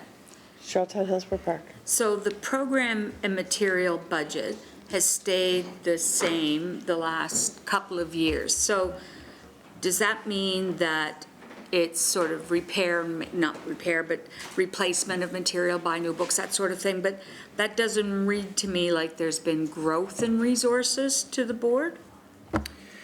There'd be 2 components to that program materials. One would be money provided to the schools for paper and supplies and that kind of thing, and the other would be the actual free school supplies from K to 9. Okay. Charlottetown Hillsborough Park. Thank you, Chair. So any materials and supplies related to curriculum would come from PLMDC or through the department itself? Yes, correct. If it was textbooks, it'd come from PLMDC. If it was a new or a pilot program, it'd come from French programs.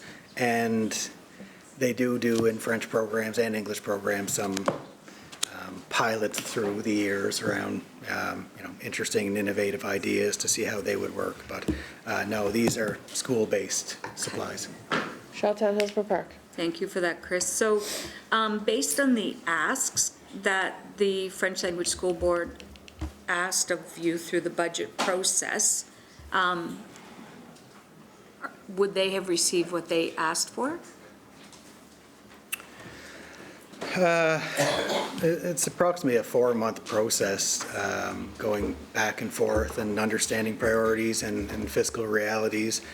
I would say that there's not a division or a school board that wouldn't be happy with more and more money. I think a 6% increase is a good increase. I think in today's climate, I think it's fair, and we do always work with them through the year to see how things are going through their forecasting and see if they're able to meet that budget target. Charlottetown Hillsborough Park? So with a 6% increase, and that's a good point, because some enrollments could change, needs could change that we don't know about. That means then, if I'm accurate, there was a 6% increase and the board itself gets to determine what that looks like. They may have asked for 10%, they got 6. Is that what I hear you saying? Yeah, we work collaboratively to say, how much can the province afford and where is your highest priority need? So as you can see, the administration line was increased. They did express that the office rent that they're paying while Evangeline is being built did increase a little bit by $9,000. We do have an incident management system that's being developed and does have a license requirement, so there's $5,000 for those licenses and $5,000 for criminal record checks for the enhanced criminal record check initiative. So that's $23,000 there. Like we talked about, the 3.5 staff plus collective agreement increases is the $1.5 million added to salaries. They did request under maintenance an increase, inflationary increase for electricity, repairs and maintenance, cleaning supplies and products. So that increased $12,000, and transportation was increased by $9,800. Charlottetown Hillsborough Park. Thank you for that breakdown, Chris. So EA support, for example, granted it's fewer children, so fewer numbers. So you give the budget over and the board itself determines their allotment? Is that how that goes? Or do they apply for a certain allotment from you? How does that work? Well, the starting point are the full-time equivalents or the positions they have today. And if they wanted less of something or more of something, that would be part of the discussion in developing the budget. No, we don't just issue, for example, salaries of $25.7 million and find out after the fact how it was used. It is a very regimented process. Final question? Charlottetown Hillsborough Park. Thank you. So with the total that you were challenged to find, Chris, the bulk of that was found, is this an accurate statement, within the department itself and not at the school authorities? Well, like I said, out of our $39 million increase to the department, certainly $16 million went to the department, most of which was directed towards early childhood. The remainder of that $39 million, $1.5 million went to CSLF, and $21.8 million went to public schools branch. Both are approximately 6% increases. Okay, members, it is 4 o'clock. Is it just remember, give me 2 seconds to finish. I've got it worked out. I got a plan. Is it the will of the group to allow the member from Charlottetown Victoria Park to ask one quick question before we switch over time? Sure. You've been granted. Thank you. Charlottetown Victoria Park. Thank you. I'm just wondering, I should have asked this whenever I was on, so kind of a two-part question. Is PBIS in CSLF? And if so, is it in every school? You don't know. I don't believe they're using that tagline of PBIS, but I think it was last year we added some youth service workers. I'd have to bring back the specific positions, but they're running their own kind of version of that. And I believe it's in all the schools, all 6 schools, but I'd have to bring that back. Okay, thank you. Okay. Shall it carry? Shall the section carry? Total, la commissaire de scolaire, no, la commission scolaire de la français, 29,593,700. Shall it carry? Thank you. Member from Charlottetown West Royalty, is it okay if we switch over? It's completely fine. Thank you. Members, it's 4 o'clock. That's actually 4:02. Madam Chair, I move that the Speaker take the chair and the chair report progress and beg leave to sit again. Shall it carry? Thanks, Chris.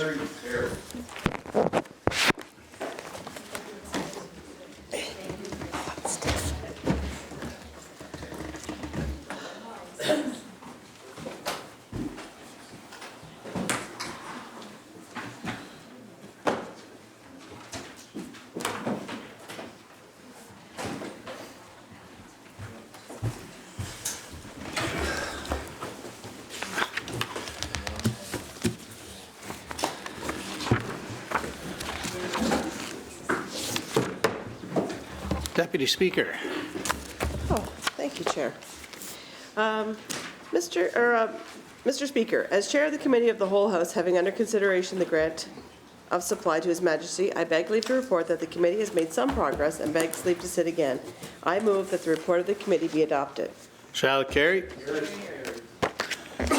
Member from Charlottetown West Royalty and Opposition House Leader. Thank you, Mr. Speaker. This time we'll call motion number 7 to the floor. Shall it carry? Motion 7. The member for O'Leary Inverness moves, seconded by the Leader of the Opposition, the following motion. Whereas small and medium-sized farmers and aquaculture operators are essential to Prince Edward Island's economy and food security. And whereas these operators face significant regulatory and financial challenges. And whereas the design and administration of current programs often favor larger operations that have the staff capacity to handle complex applications, reporting requirements, and regulatory compliance, while smaller businesses focus on their day-to-day operations. Therefore, be it resolved that the Legislative Assembly calls on the government to provide equitable support to small producers, reduce red tape, ensure fair access to funding, and promote sustainable agricultural and aquaculture practices. I'd like to call upon the mover of the motion to open debate, the member from O'Leary, Inverness. Thank you very much, Mr. Speaker, and I guess maybe if I can get the member from Montague-Kilmuir to give me the podium, that would be helpful. Make him useful here. Health isn't a busy enough portfolio for him. Bunker down there, thanks. Great, thank you very much. Thanks, Mr. Speaker, and it does give me great pleasure to raise this particular issue in this particular legislature, to deal with some of the issues that many of our farmers and aquaculture growers are facing right at the moment. I guess I look at the situation where what precipitated this motion was the situation that happened when it came to irrigation funding. And the department put together a process where it was kind of a first come, first serve, and there was $1.5 million gone in 3 minutes. And it really raises the awareness of, how is that a fair process? I mean, I guess you could argue it's fair. I mean, there's a start and a finish, and, when the money's gone, it's gone. But I guess I look at it, the issue that many large operations tend to be a little more capable to deal, they have support staff to deal with applications, get them in certain times. Maybe they're a little bit better at the wording. As you know, Mr. Speaker, some of our agriculture producers aren't the nimblest when it comes to determining a situation and figuring out how to fill out applications or paperwork. It tends not to be their forte. They tend to be quite good at growing a crop or raising an animal, but to deal with all the paperwork. And I know from my time in agriculture as a farmer, it almost became a large part of my week in the documentation and the information that you have to provide the government agencies. And I sort of see it from another angle as a former Minister of Agriculture too.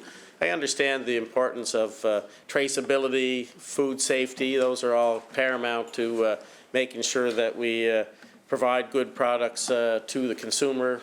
And there are multiple issues out there around trade issues that everybody's just looking for some little mistake to be made, and they try to pounce on it to take advantage.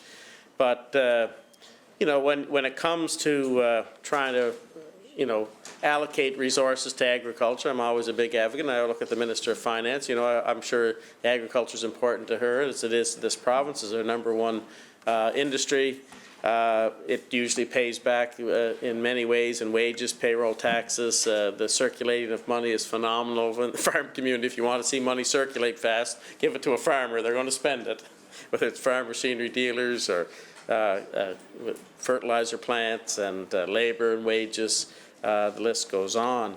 But therein lies part of the problem. When we allocate certain resources, we tend to allocate it to the industry or for a certain concept to try to deal with a certain issue. It could be environmental, it could be productivity, it could be issues around erosion control and things of that nature. But therein lies that maybe those, so if you're allocating, say, $1 million to that particular subject, maybe there needs to be $250,000 of that sort of set aside that it's, for smaller growers. I'm running into that a lot, and I think it has a big issue with some of the newer producers that are getting into the industry too, and trying to be able to keep up with the bigger operations. And the other reality, although we've done numerous programs around new farmer programs and trying to encourage new people into agriculture, and there's been some limited success in those programs, we're still seeing a decline in certain industries in agriculture in Prince Edward Island. And I know a good example that I use is my ride. I have a road, the O'Leary Road. It goes from one end of it was designed to link Cascapec Bay to the Northumberland Strait. So it's one of the longest, straightest roads on Prince Edward Island. And now we're down to 2 dairy producers, on that particular road. One at each end, which is kind of ironic in that regard. And, that there would have been, even in my time as going to high school in the area, there was probably 20 dairy producers on that particular road. Now, there's still a few fairly large potato operators, and we always argue that we're the declared home of the potato industry in PEI. We do have the Canadian Potato Museum and the PEI Potato Blossom Festival to celebrate all that, but it comes with an issue. And I know what I see in the farming community. We have, unbelievable challenges. I, look at the issue with fertilizer today, the fertilizer costs, and those costs are usually based on the replacement cost of fertilizer. So they just, one little situation, well, I'll call it a little situation, but in the Strait of Hormuz, it changes the whole dynamic of what fertilizer. There's, I think 30 or 40% of the fertilizer in the globe comes through that Strait of Hormuz. Now everybody's speculating that, there's going to be a shortage of fertilizer, maybe not so much this year, but for the next year. And we're already dealing with the costs attributed to that. The other one is fuel, Mr. Speaker. You certainly can see fuel prices. I know, I think when the first missiles hit in Iran, I filled up my fuel tank at home, and it was $1.76 a liter. Now it's like $2.30, $2.40 a liter. It's just a significant jump, and I'm sure the member from Morel Donagh would see the same thing just in filling up his fishing boat. Those are significant. I think somebody was telling me that somebody filled up their fishing boat. It was $8,000, to fill up their boat. Well, I don't. That's kind of hearsay, but that's a comment. It probably is real. So, some of those big boats have a lot of fuel. I don't know how many days that would cover, but it's a significant amount. Even just for me filling up my own tank at home, there, it's easily $1,000 or better, and I'm a pretty small, grow a few blueberries and 10 acres of grain. It's not really a big farmer, but that fuel cost, it's very hard to predict that. And same, so when you can't prepare for that. I mean, I don't know if anybody could have prepared for what's happened, you know, if I look at it Christmas time, to say the fuel prices are going to be where they're at. Nobody really predicted that. So that has a big impact on agriculture and your viability as a farmer and operator. And I find it tends to have a greater emphasis on the small and medium-sized farmers who are less adaptable. They don't have maybe the cash flow or the operating loans to be able to handle taking advantage of those particular purchases. The other thing I see with a lot of farmers today, and I see it, it's my own little bit of that I do, is parts. And that's probably attributed to transportation costs have increased significantly. And, you know, the parts costs, I can go into my local farm machinery dealer and you come out with a few things in your hand and it's easily $500. I bought, I think it was 6 little shackles to connect a chain up with, and they're just small little ones for small chain, 3/16 chain, and that was $60 or $45 plus tax, you know, so it's just unbelievable, you know, what you pay for parts. And I try to look for discounts where you can, but that's not always easy to get, and the cost of when you're living freeland or farming freeland or other smaller communities, that the transportation cost just to go get the bloody shackle is fairly expensive, so. Yeah, I had to cut down. I did a record order the other day, honorable member, and I had to cut down to just 4. I couldn't get 6. I had to make some decisions there. But and the other part is technology is advancing at a very rapid pace. And I know the member from New Haven, Rocky Point, and I were talking a little bit earlier. You know, regarding that this technology is changing, it's becoming more complex, and your ability to repair it has become more complex and more costly. You know, I tend to try to buy, you know, the farm machinery that I would have in my operation is all probably pre-2000, and you know, it's something that I can repair. It doesn't have a lot of the technology and the computers, but even my own tractor, which is a 7210 John Deere, to give them a little promotion, that you know, it still has a certain electronic component to it. I know probably a couple of years ago I had an issue with my transmission, couldn't fix it, had the person take a look at it, still couldn't fix it, had to take it back to the dealer, and we had to float it back, and that cost money.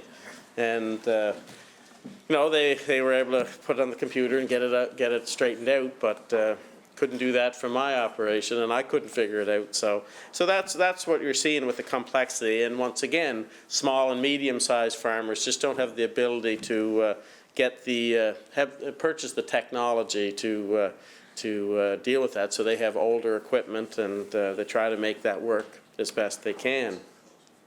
The other, I was watching something on YouTube, and there's 2 comments. They said the 2 biggest impediments to agriculture today are weather and government regulations was their 2 comments. But, you know, I like I said before, I understand the issue around government regulations, but it is a big challenge that we make changes all the time and rules. You know, I know the Minister of Land and Environment, they're trying to do the very best in making sure everybody's good stewards of the land, but increasingly it's becoming harder and harder to figure out all of this stuff. When I drive around the countryside, you see all kinds of things. How come that happened? That doesn't make any sense to me that that's happened, but it does. And then in somebody else's, they were charged for doing the same thing, and the other one isn't. None of it makes sense to me. And you know, I've mentioned many times in this legislature, and I see it in my own farm. Around the wetland designations, and you know, I get land I can farm this side and the other side it can't, and I don't see one bit of difference one way or the other. It just looks, it's all the same. If I was pasturing cattle, I can see they're eating each side, and nothing looks any different, but yet one I'd be breaking the law if I plowed that, and the other I'm not. That just doesn't seem to be right. When we develop legislation and laws in this House, we should always be making things that everyday people can understand, and it's obvious. But when we make these things so complicated and difficult, it gets hard to figure out, and that has a bigger impact on small and medium-sized farmers. So, and I always remember this issue. I remember trying to figure out when we first come in with buffer zones, and this is before I get into politics, and I asked the environmental officer to come down and say, well, can you tell me the spots, and we'll mark them with flags on where I can plow to and where I can't. So trying to measure 15 meters from the edge of the bank. Well, and so he's looking at me, I don't know. We wound up with kind of, nobody really could figure out. We took a guess, and it worked out fine. There was no issues. But the point is that if the regulators and the enforcement officers can't verify exactly where the spots are, then how do you expect a farmer to figure that out? And inadvertently, it could be 6 inches one side or the other. Is that a major heinous crime and you need to be charged? You know, I don't know. I don't know if anybody ever was charged on those situations. But when you pick locations or make rules on something that there's not a defined black and white, this is where you start from and measure from this part, that makes it hard. And if you look at some of the larger farming operations, or even the forestry woodlot, they can punch information into a computer in their tractor, in their machine, and it's GPS located, stuff like that. Well, I get none of that in my operation, and most medium-sized and smaller operators don't have that either, Mr. Speaker. So, you know, we have to take some things into account when it comes to small and medium-sized operators. And you know, the other thing I've mentioned, and this is, I'll say, my time as Minister of Agriculture, you know, when we look at the issue of succession planning, and I will say that the current government is trying to do some incentives around good succession planning when it comes to agricultural operations. But it's so important. Those that are able to figure that out and do that in a, you know, I'll say a proper management way and allow that farming operation to continue, that those are the ones that will be a success. So if you can handle getting that succession planning worked out, if you can deal with technology, and I always sort of said this was my failing grade in agriculture, was making decisions with your heart, not with your head. And many, you know, for me anyway, I always tend to say, well, you know, I'd like to keep that cow another year, give her another chance. Or I'll try this in this field. Maybe I should be changing to a different commodity in that particular field to plant. Maybe it's not potato land, but maybe that one year it is. And that, you know, that's always tough decisions to make. And you know, we need to, as farmers, do a better job of that.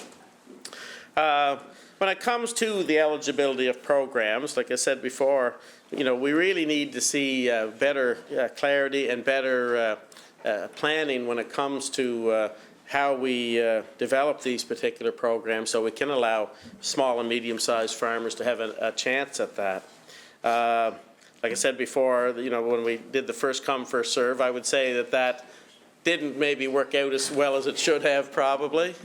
And you know, I commend the minister saying he's going to look at that. But he makes the comment, we're going to do a lottery. Maybe a lottery would be, well, that's fair too.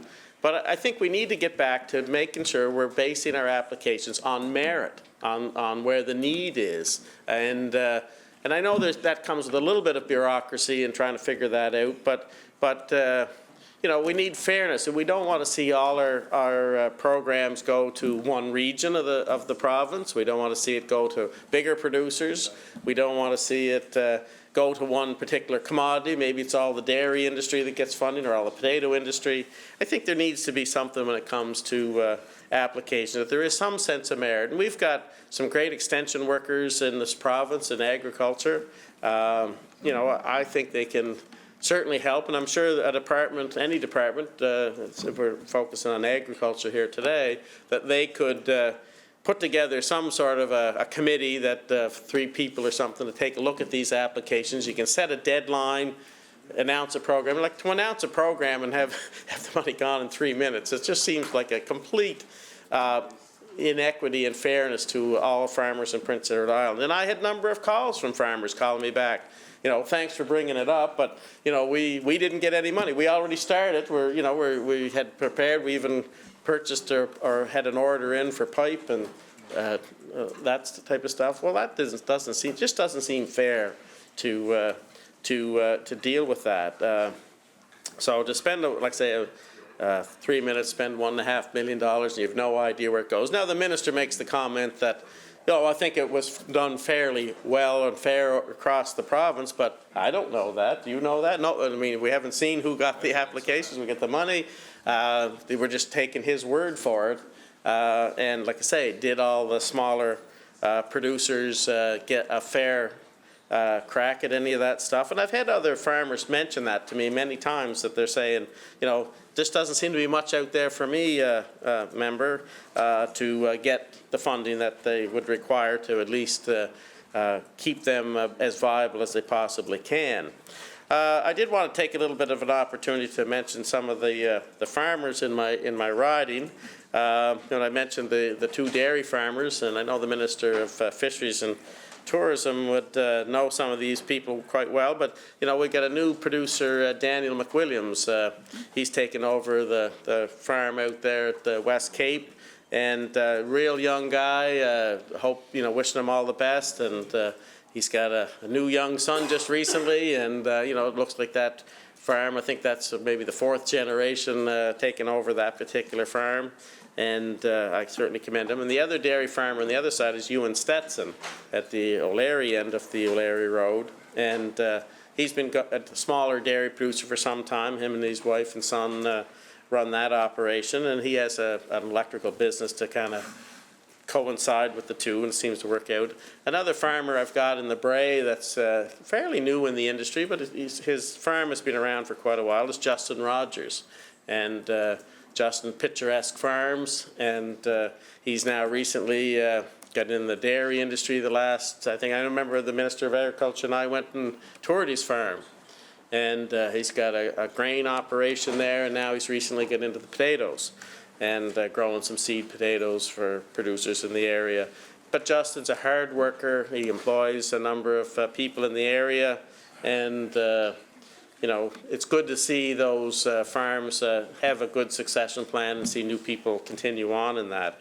I mentioned another one down in the Ellerslie end of my district in East Biddeford is Glen Ellis. And Glen and Nathan Ellis, they have a beef operation in that area. And they're probably, I'm not sure, 100 head maybe a little bigger operation. And they have one of Glen and June. Everybody would know June. You see her on the news quite often with the Landlord Association. But their son Morgan is kind of famous in our parts for playing in the NHL. He played 4 games with the Montreal Canadiens and just signed a new contract with the Ingolstadt Panthers actually to continue on there for another year, and has made a pretty good career out of hockey. And if I go back to the trivia questions, as maybe the member from Fisheries and Tourism would note, that he's the only fellow that was born west of Summerside to have a 100-mile-an-hour slap shot registered at an All-Star game. So we'll just add that little bit of information to all our members here. I'm sure you're wondering to know that. Wow. And I mentioned, actually, the other day I had a member statement on Marilla Miller, and one of her sons, Gordon Miller, is a farmer. He has a beef operation in the McNeil's Mills Road in Marilla's old family homestead, and he's doing a pretty good job of raising some beef cattle there, and he's a small operator. Somebody like Gordon Miller probably never has gotten a dime out of government over the years. He just does it on his own, and so that's where I'd like to see these guys sort of be able to build their operations and make them a little bigger than what we have with the great big operations that are out there. Another one I was going to mention is Corey McLean. He's out in Hamilton Road in Dunblane, and Corey's taken over the family farm, a dairy operation and potato operation, fairly modern in the potato side of it. But he's going through some challenges. He's a son that's been diagnosed with leukemia. He's over in Halifax, Logan, and it's kind of a struggle to try to keep the farming operation busy and keep the cows milked and things like that when you have a son that's in Halifax a lot of the time, the IWK. A smaller operation, I bumped into him yesterday, is Webb's Vegetables. And everybody knows them at the O'Leary Corner.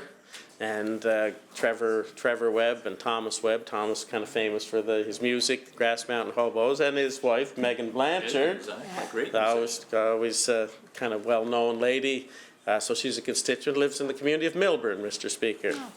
And, but anyway, Webb's Festival, I was talking to Trevor yesterday and said, how's the planting going, the garden? He said, well, my back's getting a little sore and we're kind of don't have a lot of help and probably going to cut back a little bit. That's unfortunate. We're having producers that, aren't able to fulfill and utilize all their farming land, and they just not as I guess viable, and that's where government needs to be there to try to maybe provide some incentives to allow those people, whether it's some wage supports, and I know there's some student funding and things like that they've applied for and got. One of my other bigger operations in my ride is McLennan Farms, McLennan Properties. Everybody knows Katie McLennan. She's the president of the PEI Potato Board, Mr. Speaker. And in fact, actually the first female president of the Potato Board ever on Prince Edward Island. And I think when she was in the legislature, I mentioned that they live in a hurricane-proof farm, and the ill winds of agriculture and potatoes, she'll be able to handle them quite well, I'm quite confident. But anyway, they have a nice operation there, and they've been irrigating their farm for some time, but they're probably going to expand that a bit too, I don't know. But anyway, we have Goral Produce in Union Vale. They've been pretty active farmers for some time. Smallman Farms, they were one of the applicants, I guess, that applied for funding, and like I say, I think they were at the 5-minute mark and missed out. But I have been told some better news has happened, that maybe somebody didn't take all their funding and they're going to get some funding now. So I appreciate the government for their situation with Smallman Farms. But they're same thing. And kind of a succession plan is going under the way there, so Marshall Smallman is the kind of the main operator there now, but his father Derek and his uncle Chris Smallman and his grandfather Everett Smallman, Everett's kind of fading out of the business, and the other two and Marshall are kind of taking it over.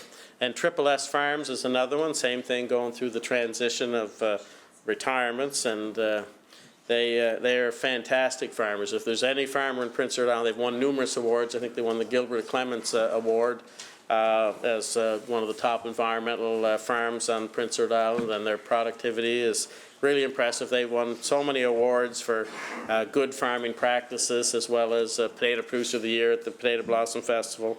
J&J Farms is another one. It's Jeff and Jason Smallman.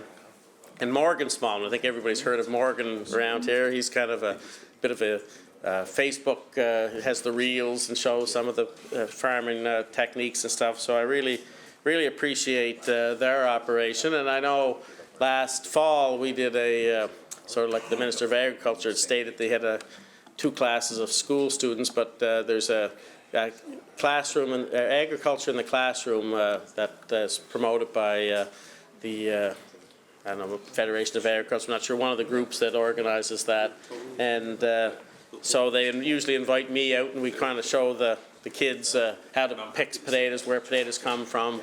It's quite an eye-opener, and I'm sure like the Minister of Agriculture had mentioned regarding grabbing the electric fence before you get a chance to say. It's the same thing with the potatoes. First thing, the kids are running down the field. There's no reason to run down the field. You can get all the potatoes we can here. What it shows, though, Mr. Speaker, is the issue about the lack of knowledge that our younger generation has about agriculture anymore. If you were never brought up on a farm, you really don't understand open space. You don't understand big equipment. You don't understand livestock that could be hazardous or dangerous. And we're in a society now where we're very cautious of every little thing. People are kind of living with a bubble around them, and they're not as aware of what's going on sometimes. But anyway, it was just interesting, and I did see the challenges that many of our educators face when you have a couple of busloads of students in your field, and they really have no concept of agriculture per se, and they're picking potatoes and they don't, they're throwing them around. It's just it was just an interesting concept to deal with. So So I commend Morgan for their participation in those particular programs as much as they do. I have Dana Harris out in the Lock Road. He is a beef operator, just get out of the dairy industry. Once again, a small, relatively small operator. He's going through the challenges of a succession plan. I don't think he's got a son that's planning on taking it over, and they're trying to figure out where they're going as a farming operation. And we have Harris Brothers, one of the bigger potato producers in my riding, and they're also on the O'Leary Road, and you know, great operators. They've won numerous growing awards. Both David and Bobby Harris are great. And Jen, she's runs Mid-Isle Farms, so there's lots going on. Then I have Chris McIsaac, also out in Hamilton Road. He's just a small beef producer, probably has about 50 head of cattle.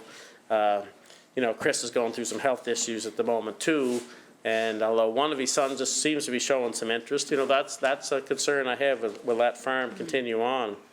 Then I have Adam and Kim Bolter in the Bolter Road, two pretty good. Bolter, yeah. Neil would be a relative, yes, yeah. So anyway, but Neil's a fisherman, so I haven't got into the aquaculture side of things just yet. But anyway, so Kim and Adam grow some soybeans and blueberries, and they have maple syrup that they produce. And so I think that's the only maple syrup producer that I have in my district.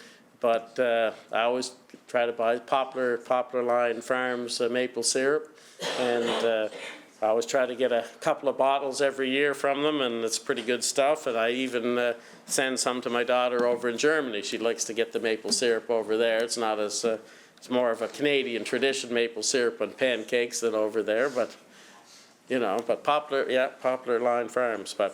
And you know, I also want to mention the Canadian Potato Museum.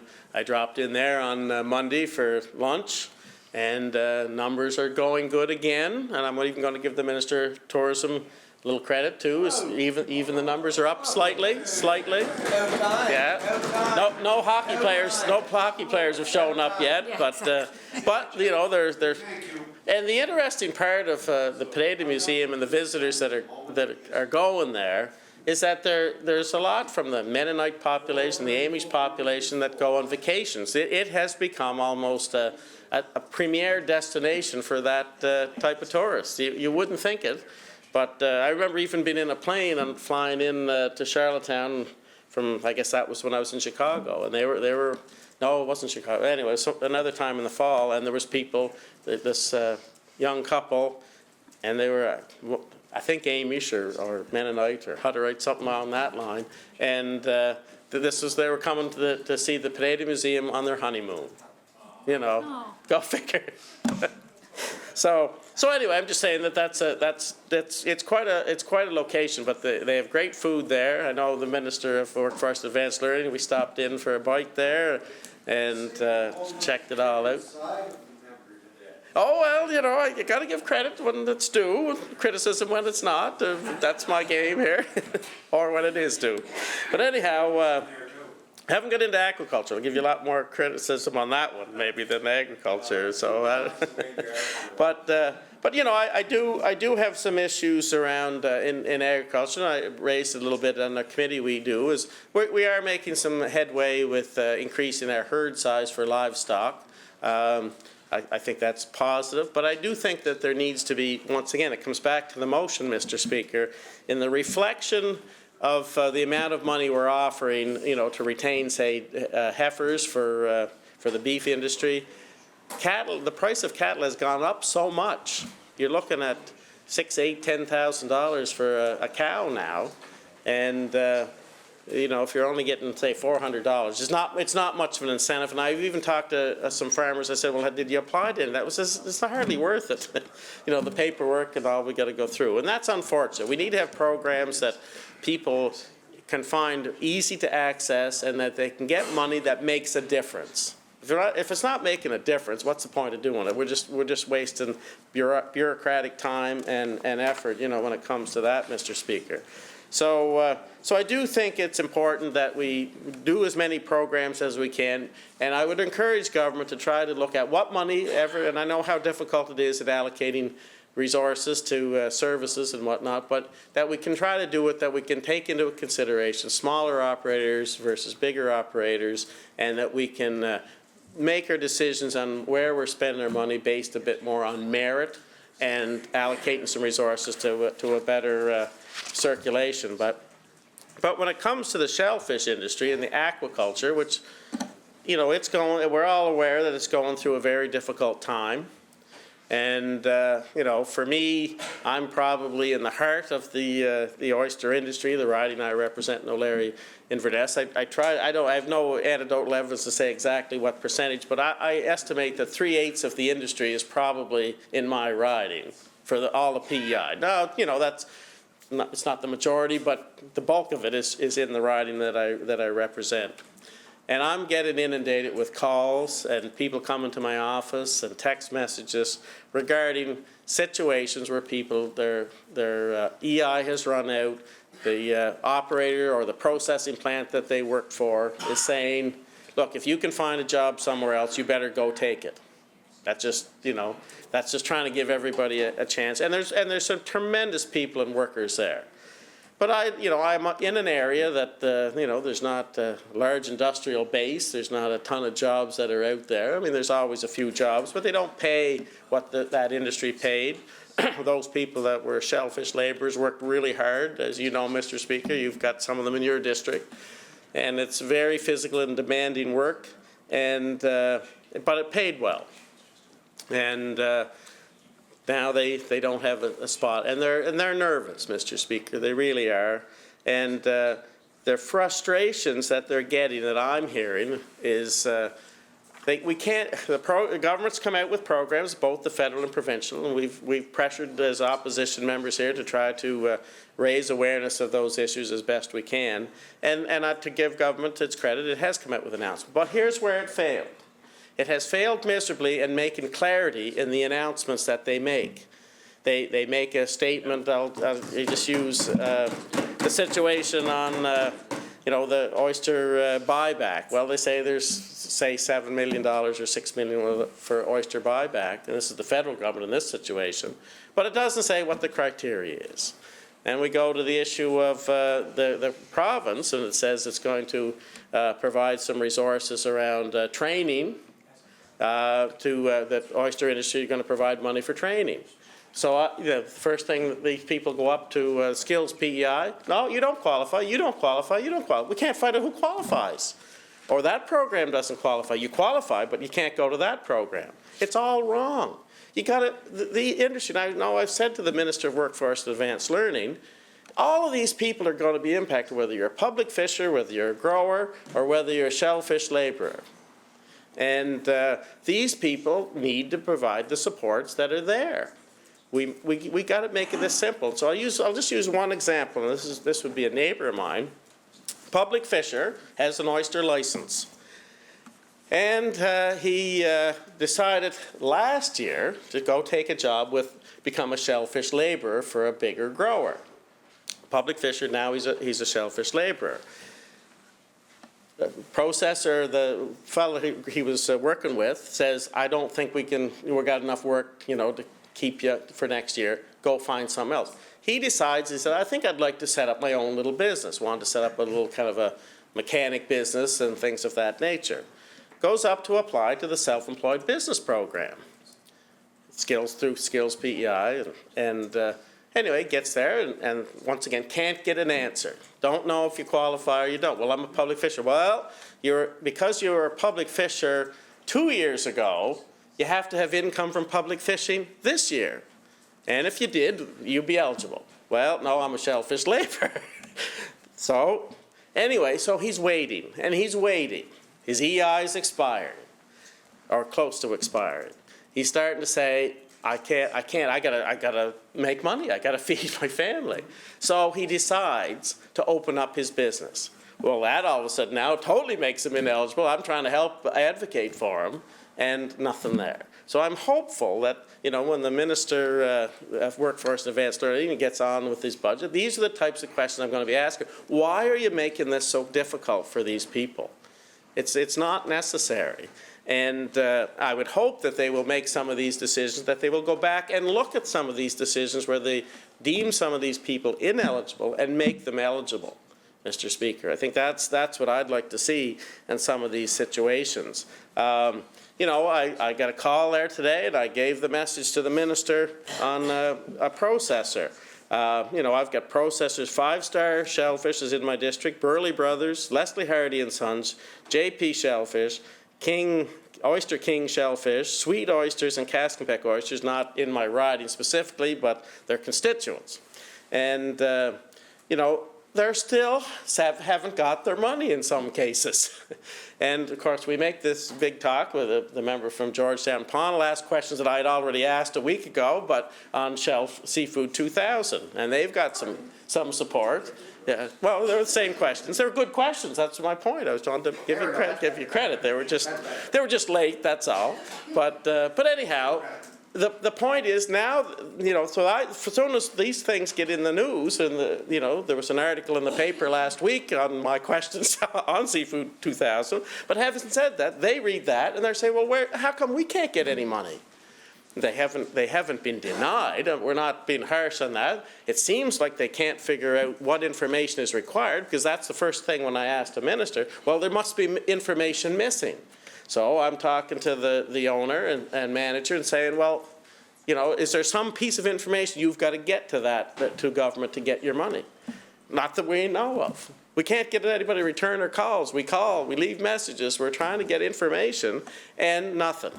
So I'm hopeful that I did give the minister the actual cell phone number of the manager to try to see if we can get what's the holdup, what's the problem. And this is what I'm saying is that this is very difficult for smaller producers. Seafood 2000, big operator, has a big impact on the members riding from Georgetown Pownal. But I would say as much as what the other company is in my district, but they're smaller. They're not as technically advanced, maybe. You know, they might not have as big a payroll. But they can't seem to get answers. They can't seem to get clarity. And I think that's what I want to see. So if government is willing to support Seafood 2000, there's probably 9 other shellfish processors out there that are in the very same situation, Mr. Speaker. And I think government, when it makes programs, it has to make them reflective of what these people need. And the processing industry, which I emphasize many times, is 100% provincial responsibility. So the one complicating factor I've said with this whole oyster issue that we've been dealing with our aquaculture industry has been it's been a shared jurisdictional issue. We've got the federal government responsible for the public fishery. We've got growers that are kind of half and half provincial, half federal, and then processing is 100% provincial. So that's always created a bit of a problem. If I go back to the Shellfish Museum, when we hope that this isn't going to be all bad news and enhance a museum, but I have the PEI Shellfish Museum in my district. And once again, see another little issues that comes to our issue. Maybe the member from Tyne Valley Sherbrooke got it resolved, but from my perspective, I mentioned to the Minister of Workforce Investment, they get denied student funding. Couldn't believe it. Well, that's what they said. They didn't get a student this year. Oh, I'm wrong. They did for the museum, not for the enhancement. That's right. It's not for the enhancement. But the point is that you think they would have got 2 students, one for, yeah, you're right. You're right. So, but the point being is that enhancement is a key component of if there's anything to enhance in this industry. But you know, let's hope that if there's nothing else, they have to clean things up and put things away, that a student could be provided to them. But yes, they did get a student for the Shellfish Museum. I stand corrected there, Mr. Speaker. I'm willing to admit when I have an error there, but anyway, you know, it does have a big impact on our industry, and once again, we're already seeing it, and the member for Tyne Valley Sherbrooke did raise some questions in the legislature regarding the seed distribution, and it is a big concern I have too on how we're going to support our moving forward. And if, I put the emphasis on if this new seed that they're bringing in from the United States has any merits and validity to fend off the parasites or not be as impacted by them, that we can see some light at the end of the tunnel. And then that hopefully, and I keep saying this, I've said many times, I supported the importation of seed. Didn't get a very good response from the Shellfish Association when I mentioned that. But I kind of say that this is about trying to bide your time. That, you know, let's hope our shellfish hatcheries, which we have in Ellerslie or Biddeford, the Biddeford Shellfish Hatchery, maybe they can deal with finding a solution and find some local seed that has immunity to MSX and Dermo and still continues to deal with Malpeque oyster disease. And, you know, so if you bring some stuff in, you can maybe keep the industry going a little bit on some format, and then hopefully we can either crossbreed this stuff with the brood stock that they brought in that's in the lab in Surrey, or you can eventually get it some sort of a morphed version of an oyster that's a Prince Edward Island that succeeds in Prince Edward Island waters. So that's the rationale behind that particular version of what I'm trying to say. But I think, you know, when we look at how this has unfolded, when it has come to the funding, we've seen, you know, these producers now. I know I had one processor that was looking at getting a fair bit of seed. Once again, he's had debates with the PEI Aquaculture Alliance and how that's going to be distributed. He thought he could take some of that, multiply it out, and give it to the smaller growers. But now they won't. They will provide some support, but these smaller growers are going to have to buy it first and then get reimbursed later. If you're getting it from the PEI Aquaculture Alliance right from the get-go, they will pay it right off the bat, and there's just a smaller fee. So there needs to be some working arrangement with the PEI Aquaculture Alliance to make sure that they're distributing what seed they are bringing in to not only the public fishery, but also to our smaller growers. So I really hope that there's some sense of thought into that. You know, I have a fair bit of, you know, faith in the PEI Aquaculture Alliance. They're all good people, but, you know, they need to take into account there are smaller growers out there. There are people that need to be still, you know, allowed to try something a little different here and see if they can keep their operations at least viable and at least keep their investment operational as best they can. So I think those are some things. Now, another thing that I feel about, and I'm going to talk about the aquaculture industry a little bit, is that we've already had, I think it was 180,000, 130,000, something like that, to MRSB to do a review for a long-term plan for the industry, and the province had announced some money for that, and they're not going to have the report is due, I think, in August. Now, then we turned around and we had the federal government make sort of almost the same type of an announcement, only they were 130,000. Now, I don't know if they're giving 130,000 of the 180, or well, it looks like the minister's not sure either, but we don't know that. That's where I go back to the information has to be a little more clearer and thought out on how we deal with these programs. It's great to announce the programs, but when we can't get the clarity of who's eligible, what's eligible, how much you're eligible for, it creates a big problem, which is really what happened with the seed. There was, you know, there was only a certain amount of growers thought they would be able to afford taking the risk on purchasing seed that was brought into the province.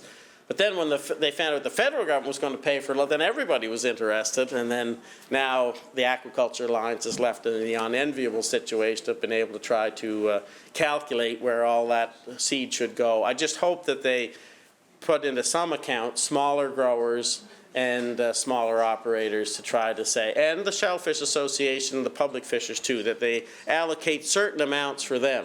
Because I know I get the comment, and I've said this, I've had lots of debates in my district with public fishers.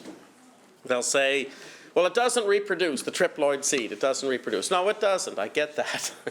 But on the other side of it, if you look at what the Shellfish Association does, it collects seed, spat, it grows it to a certain size, and then it takes it and ships it, puts it out on the public beds. No different than if we're doing it whether it's a triploid seed and reproduces or if it's the regular seed. It's the same thing. You're still harvesting something that was put there by, I'll say an association, or by mankind, puts the oysters on beds, and then they harvest them up and fish them up. So whether it reproduces or not is somewhat irrelevant, and one oyster down is one oyster up, right? Now, if all those public fisheries are all had spat elsewhere, then and collectors, which they do. But if that's dead, you got nothing to multiply anyway. So I just try to say that there is some rationale behind, spreading seed to the public fishery and allowing those fellows to fish them back up again. I think that's my point. But I look at, and the other issue that the province came out with, and I thought it was, when I first came out with it, I said, this is a good announcement, this is going to help big time, was the interest relief. So the province came out and made that announcement, and once again, pretty good. And I've said to many growers, there's a good announcement, the interest relief. But what disappointment we had, and I asked questions in this legislature, when they find out that they can't even apply for the interest relief till January. And an argument could be made that, we're going to cover the interest between now and January. I don't dispute that. But why can't you apply for it now and get that interest relief now so the government doesn't have to spend as much money? You can spread that money you do allocate for interest relief further. These are the types of things, and I think that has more significant impact on our smaller and medium-sized growers, Mr. Speaker. So, and another one that I feel that has an impact on our small and medium growers is the issue around the Atlantic Fisheries Fund. Now, yet to this day, we still have not seen an announcement of the Atlantic Fisheries Fund. We don't see any money in the budget for the Atlantic Fisheries Fund. And that's a program that's a 70-30 split with the federal government. And we don't know the criteria yet. As a former minister who was the original signee on the Atlantic Fisheries Fund, which was 80-20 back then, I might add, but 70-30 today, different times, fair enough, is that, each province will negotiate what the criteria of eligibility will be. If aquaculture will be part of that, or will it be some of the new technologies, the new equipment. Most of the Atlantic Fisheries Fund is designed to extend the shelf life of a product, make it a higher quality, be more efficient. One of the issues that I see is a big one is our mussel industry, which is aquaculture, which the tunicates. So we're seeing a lot of spread of different tunicates, and they're becoming more. I don't know what the word is. They stick more to the cages and the nets and stuff, and trying to pressure wash that off is becoming more and more difficult. And I know I got a producer in my district that said he thinks for a small operator, he thinks he's got a technology that he could do that very effectively and efficiently. But he's going to need some supports, and the Atlantic Fisheries Fund would be perfect for him. And I've told him that, and he knows that. But when's it going to be announced? I don't know. It was February, but federally, the federal government announced it back in February that the program is eligible for provinces to sign on. So I'm assuming that the province hasn't negotiated a deal yet with them. But well, then, but there is a reason why, I keep saying it many times, there's a reason why we have a Minister of Fisheries. That's right. And the reason why the Minister of Fisheries is for PEI, it has a big impact on our province, but you gotta get it done. You gotta go to Ottawa, you gotta pressure, you gotta talk to your MPs. So it seems what I'm seeing with our industry is that they're toning out. They're not listening to the province anymore. That's unfortunate. Well, they're not listening to this one. I'm only worried about this province. It's the only province I'm worried about is the small and medium-sized producers of Prince Edward Island. And these producers aren't having access to the Atlantic Fisheries Fund that they should be. And as from my perspective, I do know how you go about negotiating that stuff and how you get them to happen. I've done it. And it was a very successful program. So that's why we have a Minister of Fisheries. That's why they've got to do and solve these problems. It's not up to the small and medium-sized producers to figure this stuff out. It's up to the province to do that, who represents them. So that's just an example of what I sort of see. But even if the province had in the budget money for the Atlantic Fisheries Fund, you'd feel a little bit more of a sense of ease that there's some money to play with, and we can multiply that. If we're putting in 30%, there's 70% federal coming, right? We can figure that out. It's not that difficult. So So like I keep saying, that this industry has a big impact on the economy, especially in my riding. We have probably $27 to $30 million worth of sales. That could be all gone. Now, there's still some guys getting some oysters. I'm hearing there's some public fishers having some success in the east. And I also heard, excuse me, Grand River has some good oysters on the public side, or not on the public, but from the growing side. For some reason, you know what happened there, I'm not sure. But when we get big areas like Caskenpeck Bay, which the Minister of Fisheries and I share, and we got Malpeque Bay, which me and Tyne Valley Sherbrooke share that one. You know, those are big areas. Now, I'm blessed with only Inmore and Percival, and that's a complete write-off, those two. But anyway, I wasn't able to share that one with anybody. But anyhow, my point is that there are pretty significant impacts on the economy, and we're seeing that happen in my riding, and I feel for those people, and I'll do my best to raise that awareness. But I certainly would encourage the Minister of Fisheries to at least return calls. I know I gave him a message today. He'll give them a call and hopefully trying to figure out what the problem is there. But I've got a lot of producers and a lot of processors and growers that are really hurting, and they know when the minister stands up and he says, you know, it's the federal government's fault, or that they got approved for their funding, but they didn't actually get the check. They all know that. And there's still some of them are trying to get their checks. I just encourage this government to be very clear. And when you're announcing a program, let's get the criteria out there quickly. You've had 2 years. It's not that it's been new that this industry or problem was in trouble. And when it comes to workforce and advanced learning and economic development, we should have some clarity to what's eligible and how much is eligible. So with that, Mr. Speaker, I will conclude my remarks, and I guess if this motion ever gets back to the floor and a vote, I can conclude more remarks on that, but I'll hand it over to my seconder at this point. Thanks, Mr. Speaker. We can hardly wait, member. I'd like to call upon the seconder of the motion, the Leader of the Opposition. Go slow enough. Well, Mr. Speaker, it's a pleasure to rise today and second this motion. That is very important to especially our small farmers and anybody involved in the agriculture industry in Prince Edward Island.